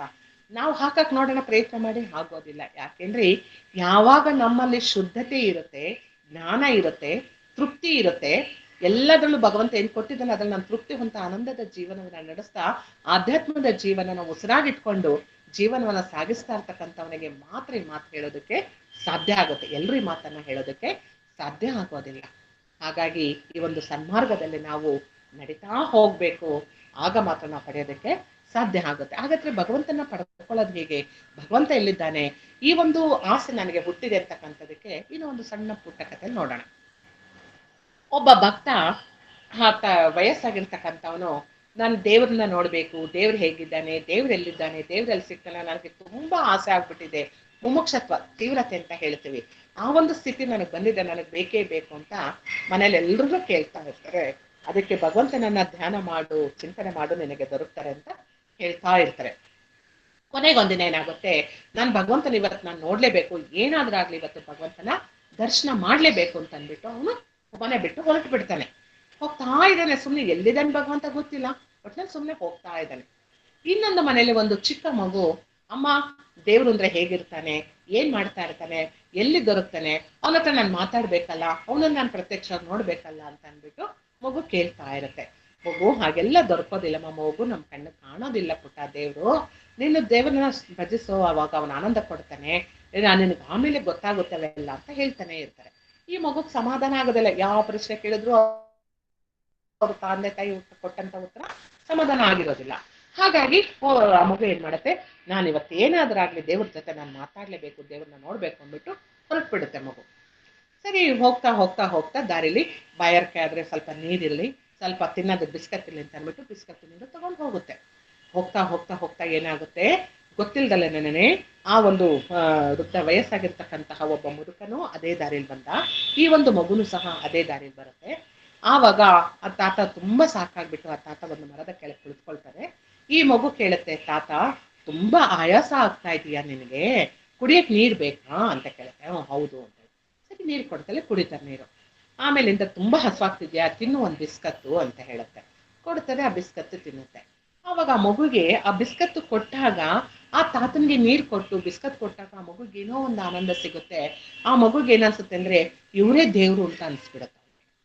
ತಾತ ನಿಮ್ಮನ್ನ ನೋಡಿದ್ರೆ ದೇವ್ರ ನೋಡಿದಾಗೆ ಆಗ್ತಾ ಇದೆ, ನಿಮ್ಮ ಹತ್ರ ಮಾತಾಡ್ತಾ ಇದ್ರೆ ದೇವ್ರ ಹತ್ರನೇ ಮಾತಾಡ್ತಾ ಇದ್ದೀನಿ ಅಂತ ಅನ್ನಿಸ್ತಿದೆ ಅಂತ ಹೇಳ್ತಾರೆ. ತಾತ ಹೇಳ್ತಾನೆ, ಮಗು ನನಗೂ ಹಾಗೆ ಅನ್ನಿಸ್ತಿದೆ, ದೇವ್ರು ನೀನೇ ಅಂತ ಅನ್ನಿಸ್ತಿದೆ, ನಿನ್ನ ನೋಡಿದಾಗ ಆ ತೃಪ್ತಿ ಸಿಗ್ತಾ ಇದೆ, ನನ್ನ ಆಸೆ ಪೂರೈಸ್ತು ಅಂತ ಅನ್ನಿಸ್ತಾ ಇದೆ ಅಂತ ಹೇಳ್ತಾರೆ. ನೀನೇನಕ್ ಬಂದೆ ಇಲ್ಲಿಗೆ ಅಂತ ಕೇಳ್ತಾರೆ. ಮಗು ಹೇಳುತ್ತೆ, ನಾನು ದೇವ್ರು ನೋಡ್ಬೇಕು, ದೇವ್ರ ಮಾತಾಡ್ಸ್ಬೇಕು ಅಂತ ಬಂದೆ ಅಂತ. ತಾತ ಹೇಳ್ತಾರೆ, ನಾನು ಇವತ್ತೇನಾರ ಆಗ್ಲಿ ದೇವ್ರ ದರ್ಶನ ಮಾಡ್ಲೇಬೇಕು ಅಂತ ನಾನು ಬಂದೆ ಅಂತ ಹೇಳ್ತಾರೆ. ಅಯ್ಯೋ, ಹಾಗ ನಾವಿಬ್ರು ದೇವ್ರ ದರ್ಶನ ಮಾಡೋದಕ್ಕೆ ಬಂದಿದೀವಿ, ಇವಾಗ ನಿಜವಾಗ್ಲೂ ಅನ್ನಿಸ್ತಾ ಇದೆ ದೇವ್ರ ದರ್ಶನ ನಾವು ಮಾಡಿದ್ವು ಅಂತ ಅನ್ನಿಸ್ತಾ ಇದೆ ಅಂತ ತಾತ ಹೇಳ್ತಾರೆ. ಹೇಗೆ ಅಂತಂದ್ರೆ, ಮಗು ನಿನ್ನೊಳಗೆ ನಾನು ಭಗವಂತನನ್ನ ಕಾಣ್ತಾ ಇದ್ದೀನಿ, ನೀನು ತೋರಿದಂತಹ ಪ್ರೀತಿ, ನೀನು ಕೊಟ್ಟಂತಹ ಆ ಒಂದು ಬಾಯರ್ಕೆ ಆದಾಗ ಬಾಯರ್ಕೆನ ಇಂಗಿಸಿದೆಯಲ್ಲ, ಹಸಿವಾದದಕ್ಕೆ ಆ ಒಂದು ಬಿಸ್ಕತ್ತನ್ನು ಕೊಟ್ಟು ಹೊಟ್ಟೆ ತುಂಬಿಸಿ ಆ ಪ್ರೀತಿಯಿಂದ ಸಹೃದತೆಯಿಂದ ತೃಪ್ತಿಯಾಗಿ ಎರಡು ಮಾತನಾಡಿದೆಯಲ್ಲ ಮಗು, ಅದ್ ನನಗೆ ತುಂಬಾ ಆನಂದ ಕೊಡ್ತು ಅಂತ ಹೇಳಿ. ಮಗು ಹೇಳುತ್ತೆ, ನನಗೂ ಅಷ್ಟೇ ನಿಮ್ಮನ್ನ ನೋಡಿದಾಗ ನನಗೆ ನಿಮ್ಮದ ದೇವರ ದರ್ಶನ ಮಾಡಿಬಿಟ್ಟೆ, ದೇವ್ರ ಜೊತೆನೆ ಮಾತಾಡಿದೆ ಅನ್ನೋ ತೃಪ್ತಿ ಸಿಕ್ತು ಅಂತ ಹೇಳುತ್ತೆ. ತೊಡೆ ಮೇಲೆ ಮಲಕು ಅಂತ ಅಂದ್ಬಿಟ್ಟು ಮಲಗಿಸ್ಕೊಳ್ತಾರೆ. ಆ ಮಗು ಒಂದು 5 ನಿಮಿಷ ಮಲಕೊಂಡು ಎದ್ದು ಹೇಳುತ್ತೆ, ನಿಜವಾಗಿಯೂ ದೇವರು ಎಲ್ಲೂ ಇಲ್ಲ, ನನ್ನೊಳಗೆ ನಿಮ್ಮೊಳಗೆ ಇದ್ದಾನೆ, ಎಲ್ಲರಲ್ಲೂ ಭಗವಂತ ಇದ್ದಾನೆ. ನಾವು ಮಾಡ್ತಕ್ಕಂಥ ಒಂದು ಕೆಲಸವನ್ನ ಪ್ರೀತಿಯಿಂದ ಮಾಡಬೇಕು, ನಾವು ಏನೇ ಆಸೆ ಪಟ್ಟರು ಸಹ ಅದರಲ್ಲಿ ತೃಪ್ತಿ ಅಂತಕ್ಕಂಥದ್ದು ಇರಬೇಕು. ಸಂತೃಪ್ತಿಯಿಂದ ನಾವು ನಡ್ಸ್ಕೊಂಡು ಹೋದ್ರೆ ಖಂಡಿತ ಭಗವಂತ ಅವನೇ ಅಂತಕ್ಕಂಥದ್ದು ಅರಿವಾಗುತ್ತಂತೆ. ಆಗ ಅವರಿಬ್ರಿಗೂ ಸಂತೋಷ ಆಗ್ಬಿಟ್ಟು, ಸರಿ ಇನ್ನು ಮನೇಲಿ ಕಾಯ್ತಾ ಇರ್ತಾರೆ, ಹೊತ್ತಾಯ್ತು ಕತ್ಲಾಯ್ತು ಅಂದ್ಬಿಟ್ಟು ಇಬ್ರು ಅವ್ರವ್ರ ಮನೆಗೆ ತೆರಳ್ತಾರೆ. ಮನೆಗೆ ಬಂದ್ರೆ ತಾತ ಬರ್ತಾರೆ. ತಾತ ಮನೆಗೆ ಬಂದು, ನನಗೆ ನಾನ್ ದೇವ್ರು ನೋಡ್ಬಿಟ್ಟೆ ಅಂತ ಅಂದ್ಬಿಟ್ಟು ಕುಣಿದಾಡ್ತಾನೆ. ಎಲ್ಲಿ ನೋಡಿದೆ, ಹೇಗ್ ನೋಡಿದೆ, ದೇವ್ರು ಯಾರು ನೋಡೋದಕ್ಕೆ ಸಾಧ್ಯ ಇಲ್ಲ, ನೀನ್ ಹೇಗ್ ನೋಡಿದೆ ಅಂತಂದ್ರೆ, ನಾನು ಹೆಂಗೋ ನಿಜವಾಗ್ಲೂ ನೋಡಿದೆ, ನಾನು ತುಂಬಾ ಖುಷಿ ಆಯ್ತು, ಒಂದ್ ಮಗು ಒಳಗೆ ನಾನು ದೇವ್ರು ನೋಡಿದೆ ಅಂತ ತಾತ ಹೇಳ್ತಾರೆ. ಆ ಮಗು ಬಂದ, ಅಮ್ಮ ನಾನು ದೇವ್ರು ನೋಡ್ಬಿಟ್ಟೆ, ನಾನು ದೇವ್ರ ಜೊತೆ ಮಾತಾಡ್ಬಿಟ್ಟೆ ಅಂತ ಹೇಳುತ್ತೆ. ಹೇಗ್ ನೋಡ್ಬಿಟ್ಟೆ ಅಂತಂದ್ರೆ, ಹೀಗ ಒಬ್ರು ಮುದುಕರು ಸಿಕ್ಕಿದ್ರು, ಅವ್ರ ಜೊತೆ ಮಾತಾಡದೆ, ಅವ್ರು ನೋಡಿದಾಗ ನನ್ ದೇವ್ರೇ ಅವ್ರು ಅಂತ ಅನ್ನಿಸ್ತು, ಅವ್ರ ಜೊತೆ ಮಾತಾಡಿದ್ರೆ ತೃಪ್ತಿ ಆಯ್ತು ನನಗೆ, ಹಾಗಾಗಿ ನನ್ನ ಆಸೆ ಪೂರೈಸ್ತಮ್ಮ, ನಾನು ದೇವ್ರು ನೋಡ್ಬಿಟ್ಟೆ ಅಂತ ಹೇಳ್ತಾರಂತೆ. ಹೀಗೆ ಆಸೆ ಅಂತ ತೃಪ್ತಿ ಅಂತಕ್ಕಂಥದ್ದು ಭಗವಂತನನ್ನ ಪಡೆಯುವುದರಲ್ಲೂ ಸಹ ಯಾವ ರೀತಿ ತೃಪ್ತಿ ಪಡ್ಬೇಕು ಅನ್ನೋದು ಈ ಕಥೆ ಮುಖಾಂತರ ನಮ್ಗೆ ಅರ್ಥ ಆಗ್ತಾ ಇದೆ. ಈಗೇನ್ ಗೊತ್ತಾಯ್ತು ನಮ್ಗೆ, ನಾವು ಮಾಡ್ತಕ್ಕಂಥ ಕೆಲಸ, ನಾವು ಆಡ್ತಕ್ಕಂತಹ ಮಾತು, ನೋಡತಕ್ಕಂತಹ ನೋಟ, ಕೇಳುವಂತಹ ಮಾತು, ಇವೆಲ್ಲದರಲ್ಲೂ ಸಹ ಶುದ್ಧತೆ, ಪ್ರೀತಿಯನ್ನ ತುಂಬಿ ವಿವೇಕ ವೈರಾಗ್ಯದಿಂದ, ವಿನಯದಿಂದ ನಾವು ಜಾಗೃತರಾಗಿ ಅಭಿಮಾನವನ್ನ ಬಿಟ್ಟು ಆ ಭಗವಂತನ ಸೇವೆ, ಎಲ್ಲವೂ ಭಗವಂತನ ಸೇವೆ ಅಂತ ತೃಪ್ತಿಯಿಂದ ಮಾಡಿ ಏನ್ ಕೊಟ್ಟಿದ್ದಾರೆ ಅದರಲ್ಲಿ ತೃಪ್ತಿ ಹೊಂದುತ್ತಾ ಹೋದ್ರೆ, ಊಟವನ್ನು ಮಾಡುವಾಗ್ಲಷ್ಟೇ ನೋಡಿ, ಊಟ ಒಂದ್ರಲ್ಲೇ ನಾವು ತೃಪ್ತಿ ಪಡೋದು, ಯಾಕೆ ಆ ಕ್ಷಣಕ್ಕೆ ಮಾತ್ರ, ಆಮೇಲೆ ಅದು ಆಸೆ ಹೋಗೋದಿಲ್ಲ. ಯಾಕೆಂದ್ರೆ ಇವಾಗ ಒಬ್ಬಟ್ಟು ತುಂಬಾ ಇಷ್ಟ ಅಂತ ಅನ್ಕೊಳ್ಳಿ, ಒಂದನೇ ಒಬ್ಬಟ್ಟು ತುಂಬಾ ರುಚಿಯಾಗಿರುತ್ತೆ, ತಿಂತೀವಿ. 2ನೇ ಒಬ್ಬಟ್ಟು ಅದೇ ರೀತಿ ತಿಂತೀವಿ. 3ನೇ ಒಬ್ಬಟ್ಟು ತಿನ್ನೋ ಅಷ್ಟೊತ್ತಿಗೆ ಬೇಡಪ್ಪ ಬೇಡ ಸಾಕು ಅಂತ ಅನ್ಸುತ್ತೆ. 4ನೇ ಒಬ್ಬಟ್ಟು ತಂದ್ರೆ ಖಂಡಿತ ನೀವು ತರಬೇಡಿ, ನೀವು ಅಡುಗೆ ಮನೇಲೇ ಇರಿ, ನನಗಾಗಲ್ಲ ತಿನ್ನಕ್ಕೆ ಅಂತ ಹೇಳ್ತೀವಿ. ಯಾಕೆ, ಈ ಒಂದು ಮಧ್ಯಪ್ರದೇಶ ಅಂತ ಹೇಳ್ತೀವಲ್ಲ, ಹೊಟ್ಟೆ ತುಂಬ್ತು, ಭರ್ತಿ ಆಗೋಗಿದೆ, ನನಗೆ ಸಾಧ್ಯತೆ ಇಲ್ಲ. ಪೂರ್ಣ ತೃಪ್ತಿ ಯಾವಾಗ ಆಗುತ್ತೋ ಅವಾಗ ಅದೆಂಥ ರುಚಿಯಾದ ಒಂದು ತಿಂಡಿ ಆದ್ರೂ ಸಹ ನಾವು ಬೇಡ ಅಂತ ಹೇಳ್ತೀವಲ್ಲ, ಹಾಗೇನೇನೆ ಸಹ ನಾವು ಆಧ್ಯಾತ್ಮ ಚಿಂತನೆಯಲ್ಲೂ ಸಹ ನಮ್ಮ ಆತ್ಮ ಸಾಕ್ಷಾತ್ಕಾರದ ಸಾಧನೆಯನ್ನು ಮಾಡುವುದರಲ್ಲಿ ಆಸೆಯನ್ನ ಪಡುತ್ತಾ, ಎಲ್ಲ ಒಂದು ಕೆಲಸಗಳನ್ನ ಜಾಗೃತವಾಗಿ ಮಾಡ್ತಾ, ವಿವೇಕದಿಂದ ವರ್ತಿಸ್ತಾ, ಆ ಒಂದು ಜ್ಞಾನವನ್ನ ಪಡ್ಕೊಂಡು ತೃಪ್ತಿ ಪಡ್ತಾ ಹೋದ್ರೆ ಕಾಮವನ್ನ ಗೆಲ್ಲೋದಕ್ಕೆ ಸಾಧ್ಯ ಆಗುತ್ತೆ. ಈ ರೀತಿಯಾಗಿ ಸಾಮಾಜಿಕವಾಗಿ, ಕೌಟುಂಬಿಕವಾಗಿ, ವೈಯಕ್ತಿಕವಾಗಿ ನಮ್ಮ ಜೀವನದಲ್ಲಿ ಎಲ್ಲಾ ತೊಂದರೆಗಳನ್ನ ಕೊಡ್ತಾ ಇದ್ರು ಸಹ ಅದರಿಂದ ನಾವು ಹೊರಗೆ ಬರೋದನ್ನ ಪ್ರಯತ್ನ ಮಾಡ್ಲೇಬೇಕು. ಅದಕ್ಕೆ ಒಂದ್ಸಲಿ ನಮ್ಗೆ ಅಜ್ಜಿ ಗುರುಗಳು ಹೇಳ್ತಾ ಇದ್ರು, ಏನು ಅಂತಂದ್ರೆ, ಹೊರಗಡೆ ಒಬ್ಬ ಅಧಿಕಾರಿಯನ್ನ ಮಿನಿಸ್ಟರ್ನಾಗಿ ಮಾಡಿ ಒಂದು ಆಡಳಿತವನ್ನ, ಒಂದು ಸುಸಜ್ಜಿತವಾದ ಆಡಳಿತ, ಒಂದು ಒಳ್ಳೆ ಆಡಳಿತವನ್ನ ನಡೆಸೋ ಹಾಗೆ ಹೇಗೂ ಒಂದು ವ್ಯವಸ್ಥೆ ಮಾಡ್ಬೋದು. ಆದ್ರೆ ಈ ಒಂದು ನನ್ನೊಳಗಿರ್ತಕ್ಕಂತಹ ಇಂದ್ರಿಯಗಳ ಒಂದು ಆಟ ಇದೆಯಲ್ಲ, ಮನಸ್ಸು, ಬುದ್ಧಿ, ಚಿತ್ತ, ಅಹಂಕಾರಗಳು, ಪಂಚೇಂದ್ರಿಯಗಳು, ಜ್ಞಾನೇಂದ್ರಿಯಗಳು, ಈ ಎಲ್ಲಾ ಇಂದ್ರಿಯಗಳು ಒಳಗಡೆ ಸೇರ್ಕೊಂಡು ಗಲಾಟೆ ಮಾಡ್ತಾನೇ ಇದಾವಲ್ಲ, ಇಲ್ಲಿ ಯಾರನ್ನ ಲೀಡರ್ ಆಗಿ ಕೂರಿಸ್ತೀಯ ನೀನು? ಒಬ್ಬರನ್ನ ಲೀಡರ್ ಆಗಿ ಕೂರಿಸಿ ಅವ್ರು ಹೇಳ್ದಾಗೆ ಎಲ್ಲಾ ಇಂದ್ರಿಯಗಳು ಕೇಳ ಹಾಗೆ ಮಾಡು, ಆವಾಗ ನೋಡು ನಿನ್ನ ಜೀವನದಲ್ಲಿ ನೀನು ಗೆದ್ದ ಹಾಗೆ. ಈ ಒಂದು ಆಸೆನ ನೀನ್ ಫಸ್ಟ್ ಇಟ್ಕೋ, ಇದನ್ ಮಾಡ್ತಾ ಹೋಗು, ಆವಾಗ ನೋಡು ನೀನ್ ನಿಜವಾಗ್ಲೂ ಜೀವನದಲ್ಲಿ ಪೂರ್ಣ ಸಾಕ್ಷಾತ್ಕಾರದ ಸಾಧನೆ ನೀನ್ ಮಾಡ್ಬಿಡ್ಬೋದು ಅಂತ ಹೇಳ್ತಾ ಇದ್ರು. ಖಂಡಿತ ಅದು ಅಸಾಧ್ಯವಾದದ್ದು. ನಾವು ಹೇಳ್ದ ಹಾಗೆ ಹೊರಗಡೆ ಆದ್ರೂ ಹೇಗೋ ಹೇಳಿ ಒಂದು ಸಮಾಧಾನ ಮಾಡಿಸ್ಬೋದು. ಈ ಒಳಗಡೆ ಆಟ ಆಡ್ತಕ್ಕಂಥ ಇಂದ್ರಿಯಗಳನ್ನ ಸಮಾಧಾನ ಪಡ್ಸಕ್ಕೆ ತುಂಬಾ ಕಷ್ಟ ಇದೆ, ಆಗೋದೇ ಇಲ್ಲ. ಎಷ್ಟು ಪ್ರಯತ್ನ ಪಟ್ರು ನಾನೆಚ್ಚು ಅಂತ ಬರ್ತಾನೆ ಇರ್ತದೆ. ಹೇಗೆ ಅಂತ ಅಂದ್ರೆ, ಎಲ್ಲಿ ತನಕ ಮಮಕಾರ ಇರುತ್ತೋ ಅಲ್ಲಿವರೆಗೂ ಅಹಂಕಾರ ಇರುತ್ತೆ. ಮಮಕಾರ ಹೋಗೋವರೆಗೂ ಅಹಂಕಾರ ಹೋಗೋದಿಲ್ಲ. ಅಹಂಕಾರ ಇರೋವರೆಗೂ ಸಹ ನಮ್ಮಲ್ಲಿ ನಾನು ನನ್ನದನ್ನ ಸ್ವಪ್ರತಿಷ್ಠೆಗಳ ಭಾವಗಳೇ ಹೋಗೋದಿಲ್ಲ. ಹೀಗಾಗಿ ಇಲ್ಲಿ ಯಾರನ್ನ ಲೀಡರ್ ಆಗಿ ಕೂರ್ಸೋದು, ಯಾರ ಮಾತು ಕೇಳೋದಿಲ್ಲ. ಎಲ್ರೂ ನಾನೆಚ್ಚು ಅಂತ ನುಗ್ತಾನೆ ಇರ್ತಾರೆ. ಈ ಅರಿಷಡ್ ವರ್ಗಗಳಂತೂ ಕೇಳಲೇಬೇಡಿ. ಕ್ಷಣವು ನಮ್ಮನ್ನ ಪ್ರವೇಶ ಮಾಡಿ ಮಾಡಿ ಮಾಡಿ ನಮ್ಮ ಮನಸ್ಸನ್ನ ಛಿದ್ರಗೊಳಿಸ್ತಾನೆ ಇರ್ತದೆ. ಅದನ್ನ ಮತ್ತೆ ಶಾಂತತೆಯಿಂದ ಮನಸ್ಸನ್ನ ಪ್ರಶಾಂತಗೊಳಿಸ್ತಾನೆ ಇರ್ಬೇಕು, ತೃಪ್ತಿ ಪಡಿಸ್ತಾನೆ ಇರ್ಬೇಕು. ವಿವೇಕದಿಂದ, ವಿನಯದಿಂದ, ವೈರಾಗ್ಯದಿಂದ ಅದನ್ನ ತೃಪ್ತಿ ಪಡಿಸ್ತಾನೆ ಇರ್ಬೇಕು. ಆಗ ಮಾತ್ರ ಸಾಧ್ಯ. ಅಲ್ಲಿವರೆಗೂ ಸಹ ಇದು ಸಾಧ್ಯ ಆಗೋದೇ ಇಲ್ಲ. ಈಗ ನಾನು ನಿಮ್ಗೊಂದು ಪ್ರಶ್ನೆ ಕೊಡ್ತೀನಿ, ಅದಕ್ಕೆ ಉತ್ತರವನ್ನ ಇದು ಮುಗಿದ್ಮೇಲೆ ನೋಡೋಣ, ಯಾರಾದ್ರು ಪ್ರಯತ್ನ ಪಡಿ ಹೇಳೋಣ. ನಾನು ಒಬ್ಬನೇ, ಚೆನ್ನಾಗಿ ಎಲ್ರು ಗಮನಿಸ್ಕೊಳ್ಳಿ. ನಾನು ಒಬ್ಬನೇ, ನನಗೆ ಯಾರು ಆತ್ಮೀಯರು ಇಲ್ಲ, ಆದರೆ ನನಗೆ ಇಬ್ಬರು ವೈರಿಗಳು ಇದ್ದಾರೆ. ಆ ಇಬ್ಬರು ವೈರಿಗಳಲ್ಲಿ ಒಬ್ಬರನ್ನು ಆತ್ಮೀಯರನ್ನಾಗಿ ಮಾಡಿಕೊಂಡರೆ ನನ್ನ ಜೀವನ ಸಫಲವಾಗುತ್ತದೆ. ಈ ಒಂದು ಅರಿಷಡ್ ವರ್ಗಗಳದಲ್ಲೇ ಬರುತ್ತಾ ಉತ್ತರ. ಹೇಗೆ ಅಂತ ನೀವು ಅದನ್ನ ಹೇಳ್ಬೇಕು. ಇನ್ನೊಂದ್ಸರಿ ಪ್ರಶ್ನಕ್ಕೆ ಹೇಳ್ತೀನಿ ಬೇಕಾದ್ರೆ ನಿಮ್ಗೆ ಅರ್ಥ ಆಗ್ಲಿಲ್ಲ ಅಂದ್ರೆ. ನಾನು ಒಬ್ಬನೇ, ನನಗೆ ಯಾರು ಆತ್ಮೀಯರು ಮಿತ್ರರು ಇಲ್ಲ, ಆದರೆ ಇಬ್ಬರು ವೈರಿಗಳು ಇದ್ದಾರೆ. ಆ ಇಬ್ಬರು ವೈರಿಗಳಲ್ಲಿ ಒಬ್ಬರನ್ನ ಆತ್ಮೀಯರನ್ನಾಗಿ ಮಾಡಿಕೊಂಡರೆ ನನ್ನ ಜೀವನ ಸಫಲವಾಗುತ್ತದೆ. ಈ ಪ್ರಶ್ನೆಗೆ ಕೊನೆಗೆ ನೀವು ಉತ್ತರವನ್ನ ಕೊಡ್ಬೇಕು.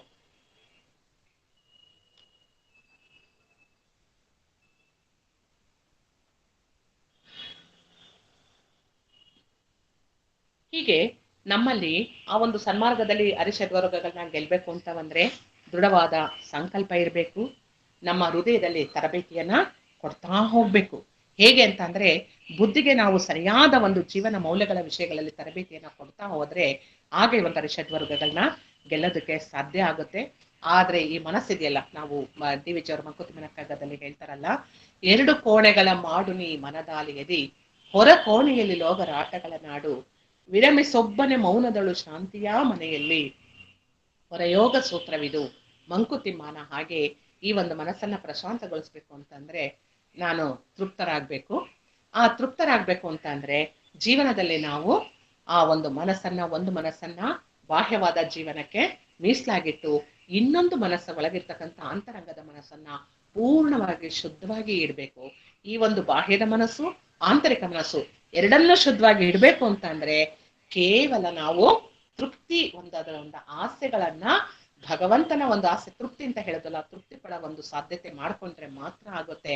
ಇಲ್ಲಾಂದ್ರೆ ಮನಸ್ಸಿಗೆ ಎಷ್ಟು ಕೊಟ್ಟರು ತೃಪ್ತಿ ಇಲ್ಲ, ಎಷ್ಟು ಮಾಡಿದ್ರು ತೃಪ್ತಿ ಇಲ್ಲ, ಎಷ್ಟು ಹೊಗಳಿದ್ರು ತೃಪ್ತಿ ಇಲ್ಲ. ಯಾವ ವಿಷಯದಲ್ಲಿ ಮಾಡಿದ್ರು ಮನಸ್ಸು ತೃಪ್ತಿ ಅನ್ನೋದು ಹೊಂದದೇ ಇಲ್ಲ.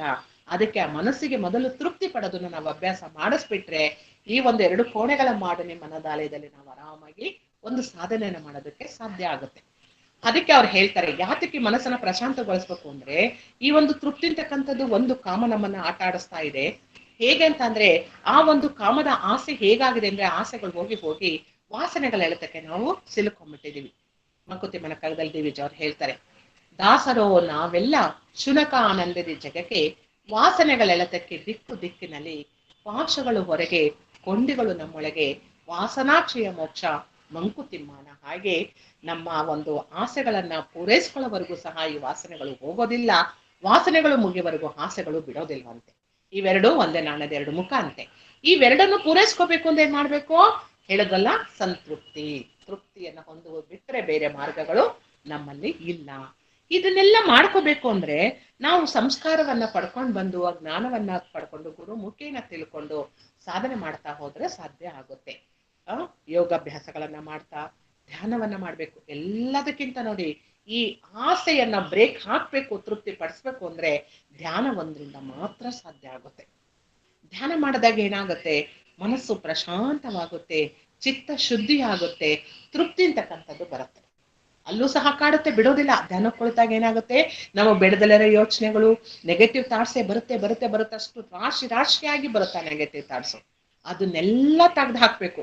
ನೆಗೆಟಿವ್ ರಾಶಿಗಳನ್ನೆಲ್ಲ ತೆಗ್ದು ಹಾಕಿ ಧ್ಯಾನ ಮಾಡಿ ಮಾಡಿ ಮಾಡಿ ಮಾಡಿ ಅಭ್ಯಾಸ ಮಾಡ್ತಾ ಹೋದಾಗ ಏನಾಗುತ್ತೆ, ತೃಪ್ತಿ ಅಂತಕ್ಕಂಥದ್ದು ನಮ್ಗೆ ಸಿಗುತ್ತೆ. ಆ ತೃಪ್ತಿ ಅಂತದ್ದು ಸಿಕ್ಕಿದಾಗ ನೋಡಿ, ಒಂದು ಕಾಮ ಒಂದನ್ನ ನಾವು ಗೆದ್ವಿ ಅಂತಂದ್ರೆ ಮನೆಯಲ್ಲಿ ಎಲ್ಲರಿಗೂ ಶಾಂತ ವಾತಾವರಣವನ್ನ ಕೊಡ್ತೀವಿ.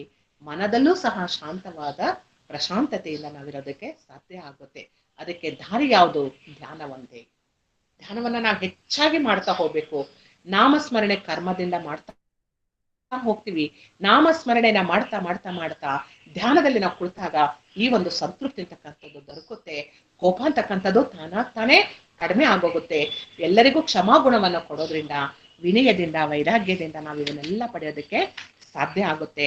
ಮತ್ತೆ ಭಗವಂತನ ಜೊತೆ ನಾವು ನೇರ ವ್ಯಕ್ತಿತ್ವವನ್ನ ಬೆಳೆಸ್ಕೊಳ್ಳೋದ್ರಿಂದಲೂ ಸಹ ಸಾಧ್ಯ ಆಗುತ್ತೆ. ನೇರ ವ್ಯಕ್ತಿತ್ವ ಅಂತಂದ್ರೆ ಎಲ್ಲರಲ್ಲೂ ನೇರ ವ್ಯಕ್ತಿತ್ವ ಬೆಳೆಸ್ಕೊಳ್ಳೋದಕ್ಕೆ ಸಾಧ್ಯವಿಲ್ಲ. ಯಾಕೆಂದ್ರೆ ಈ ಒಂದು ಲೌಕಿಕ ಕೌಟುಂಬಿಕ ಜೀವನದಲ್ಲೂ ನೇರ ವ್ಯಕ್ತಿತ್ವ ಬಹಳ ಡೇಂಜರ್ ಆಗುತ್ತೆ. ನೇರವಾಗಿ ಹೇಳ್ಬಿಟ್ಟು ಅಂದ್ರೆ ಎಲ್ಲಿಲ್ಲದ ಕೋಪ ಉದ್ವೇಗಗಳು ಉಂಟಾಗ್ತವೆ, ಮನಸ್ಸು ಕಲ್ಮಶ ಆಗುತ್ತೆ, ಮನೆನೂ ಸಹ ಇಬ್ಬಾಗ ಆಗೋಗುತ್ತೆ. ಅದಕ್ಕೋಸ್ಕರ ಡೈರೆಕ್ಟ್ ಸ್ಪೀಚ್ಗಿಂತ ಇಂಡೈರೆಕ್ಟ್ ಸ್ಪೀಚ್ ಕೌಟುಂಬಿಕದಲ್ಲಿ ಬೇಕಾಗುತ್ತೆ. ಆದ್ರೆ ಆಂತರಿಕದಲ್ಲಿ ಗುರುವಿತ್ರ ಭಗವಂತನಂತ್ರ ಮಾತ್ರ ನಾವು ನೇರ ವ್ಯಕ್ತಿತ್ವವನ್ನ ಬೆಳೆಸ್ಕೊಂಡಾಗ ಏನಾಗುತ್ತೆ, ನಮ್ಮಲ್ಲಿರೋ ಎಲ್ಲ ಅವಗುಣಗಳನ್ನು ಸಹ ನಾವು ತಿದ್ಕೊಂಡು ಸನ್ಮಾರ್ಗದಲ್ಲಿ ನಾವು ನಡೆಯೋದಕ್ಕೆ ಸಾಧ್ಯ ಆಗುತ್ತೆ. ಆ ರೀತಿಯಾಗಿ ವಿದ್ಯೆಯನ್ನ ಮತ್ತು ವಿನಯವನ್ನ ನಾವು ಪಡ್ಕೊಂಡು ಆ ಒಂದು ಮಾರ್ಗದಲ್ಲಿ ಹೋಗ್ಬೇಕಾಗುತ್ತೆ. ಶುದ್ಧತೆಯನ್ನ ಪಡ್ಕೋಬೇಕು. ಆ ಶುದ್ಧತೆಯನ್ನ ಪಡ್ಕೊಂಡಾಗ ಮಾತ್ರ ಸಾಧ್ಯ. ಹೇಗೆ ಅಂತಂದ್ರೆ, ಸತ್ಯತಾಪೂರ್ವಕ ಶುದ್ಧ ವ್ಯವಹಾರದಿಂದ ದ್ರವ್ಯದ ಶುದ್ಧಿಯಾಗುತ್ತದೆ. ನೀರು ಮತ್ತು ಮಣ್ಣಿನ ಮೂಲಕ ತೊಳೆಯುವುದೇ ಆದಿಕ್ರಿಯೆಗಳಿಂದ ಶರೀರ ಶುದ್ಧಿಯಾಗುತ್ತಂತೆ. ಈ ರೀತಿ ಶರೀರವನ್ನ ಶುದ್ಧಿ ಮಾಡ್ಕೊಳ್ಬೇಕು, ಮನಸ್ಸನ್ನ ಶುದ್ಧಿ ಮಾಡ್ಕೊಳ್ಬೇಕು. ನಾವು ಮಾಡ್ತಾ ಇರ್ತಕ್ಕಂಥ ಕೆಲಸದಲ್ಲಿ ಶುದ್ಧತೆ ಇರಬೇಕು, ಆಡುವ ಮಾತಿನಲ್ಲಿ ಶುದ್ಧತೆ ಇರಬೇಕು, ನೋಡುವ ನೋಟದಲ್ಲಿ ಶುದ್ಧತೆ ಇರಬೇಕು. ಎಲ್ಲದರಲ್ಲೂ ಶುದ್ಧತೆಯನ್ನ ಮಾಡ್ಕೊಳ್ತಾ ಬಂದಾಗ ನಾವು ತೃಪ್ತಿಯನ್ನ ಪಡ್ಕೊಂಡು ಧ್ಯಾನದಲ್ಲಿ ಸಾಧನೆ ಮಾಡೋದಕ್ಕೆ ಸಾಧ್ಯ ಆಗುತ್ತೆ. ಇದಕ್ಕೆ ನಮ್ಮಲ್ಲಿ ಹೇಳ್ತಾರೆ, ನೋಡಪ್ಪ, ನೀನು ಜಗತ್ತನ್ನ ನಂಬ್ತೀಯೋ ಬಿಡ್ತೀಯೋ, ಜನನ್ ನಂಬ್ತೀಯೋ ಬಿಡ್ತೀಯೋ, ಯಾರು ನಂಬ್ತೀಯೋ ಬಿಡ್ತೀಯೋ ಗೊತ್ತಿಲ್ಲ, ಆದ್ರೆ ಈ ಒಂದು ನಿನ್ನ ಆತ್ಮವಿಶ್ವಾಸ ಇದೆಯಲ್ಲ, ಅದನ್ನಾದ್ರೂ ನಂಬಪ್ಪ. ಅದೊಂದನ್ನಾದ್ರೂ ನೀನ್ ನಂಬುದ್ರೆ ಅಲ್ಲಿ ನೀನು ಸಾಧನೆ ಮಾಡೋದಕ್ಕೆ ಸಾಧ್ಯ ಆಗುತ್ತೆ. ನಿನ್ನ ಆತ್ಮವಿಶ್ವಾಸವನ್ನ ನೀನ್ ಕಳ್ಕೊಂಡ್ಬಿಟ್ರೆ ನೀನ್ ಏನು ಸಾಧನೆ ಮಾಡೋದಕ್ಕೆ ಸಾಧ್ಯವಿಲ್ಲ. ಅರಿಷಡ್ ವರ್ಗಗಳನ್ನ ಗೆಲ್ಲೋದಕ್ಕಂತೂ ಸಾಧ್ಯವೇ ಆಗೋದಿಲ್ಲ. ಆತ್ಮವಿಶ್ವಾಸ ಇಟ್ಕೋ. ನಿನ್ನ ಆತ್ಮಕ್ಕೆ ತೃಪ್ತಿ ಪಡಿಸೋದನ್ನ ನೀನ ಅಭ್ಯಾಸ ಮಾಡ್ಕೋ. ಯಾರು ನನ್ನನ್ನ ನಂಬ್ತಾರೋ ಬಿಡ್ತಾರೋ, ನನ್ನನ್ನು ಹೊಗಳ್ತಾರೋ ಬಿಡ್ತಾರೋ, ಸರಿಯಾಗಿದೆಯೋ ಇಲ್ವೋ ಗೊತ್ತಿಲ್ಲ, ನಿನ್ನ ಆತ್ಮ ಸಾಕ್ಷಿ ಅಂತಕ್ಕಂಥದ್ದಿದೆಯಲ್ಲ, ಆ ಸಾಕ್ಷಿ ಆತ್ಮಕ್ಕೆ ಒಪ್ಪುವ ರೀತಿಯಲ್ಲಿ ನೀನು ಕೆಲಸವನ್ನ ಮಾಡ್ತಾ ಹೋಗು, ಸಾಧನೆಯನ್ನ ಮಾಡ್ತಾ ಹೋಗು.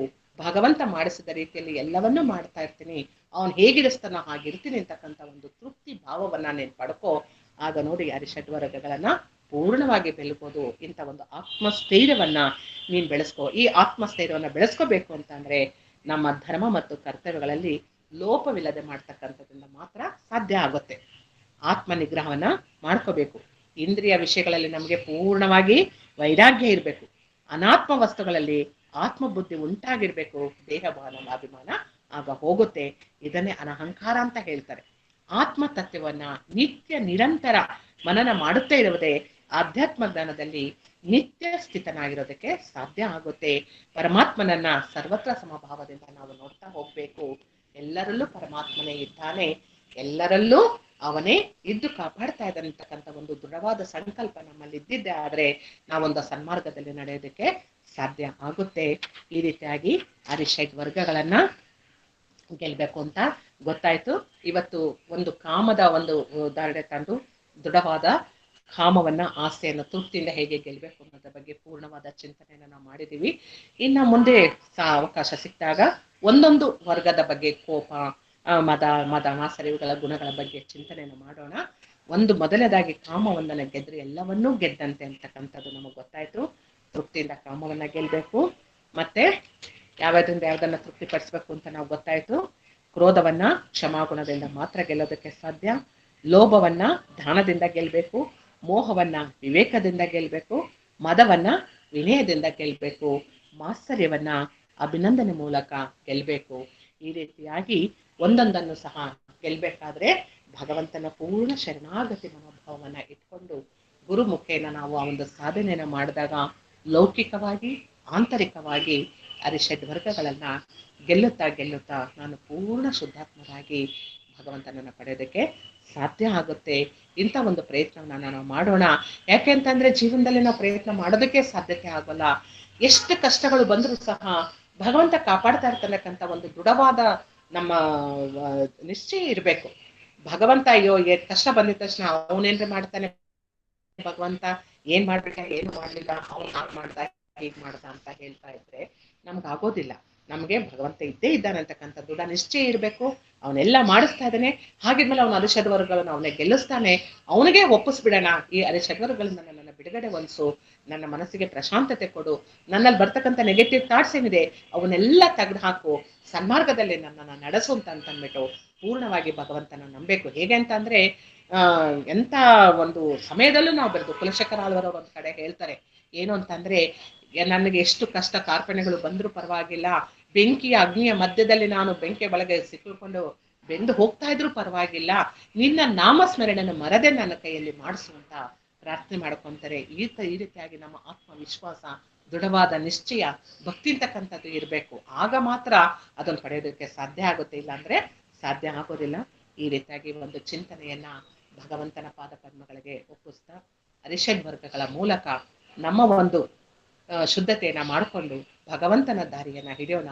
ಕೌಟುಂಬಿಕವಾಗಿ, ಸಾಮಾಜಿಕವಾಗಿ, ವೈಯಕ್ತಿಕವಾಗಿಯೂ ಸಹ ಒಂದು ಒಳ್ಳೆಯ ಸಾಧನೆ ಮಾಡುತ್ತಾ ಎಲ್ಲರಿಗೂ ಆನಂದವನ್ನ ನೀಡುತ್ತಾ ನಾವು ಆನಂದದ ಜೀವನವನ್ನ ನಡೆಸುವಂತಾಗಲಿ ಅಂತ ಭಗವಂತನಲ್ಲಿ, ಗುರುಗಳಲ್ಲಿ ಪ್ರಾರ್ಥನೆ ಮಾಡುತ್ತಾ ಈ ಒಂದು ಸತ್ಸಂಗವನ್ನ ಭಗವಂತನ ಪಾದಪದ್ಮಗಳಲ್ಲಿ ಪೂಜ್ಯ ಶ್ರೀ ಶ್ರೀ ಬ್ರಹ್ಮಾನಂದ ಭಾರತಿ ಸ್ವಾಮೀಜಿಯವರ ಪಾದಪದ್ಮಗಳಲ್ಲಿ ಅರ್ಪಿತ ಮಾಡೋಣ.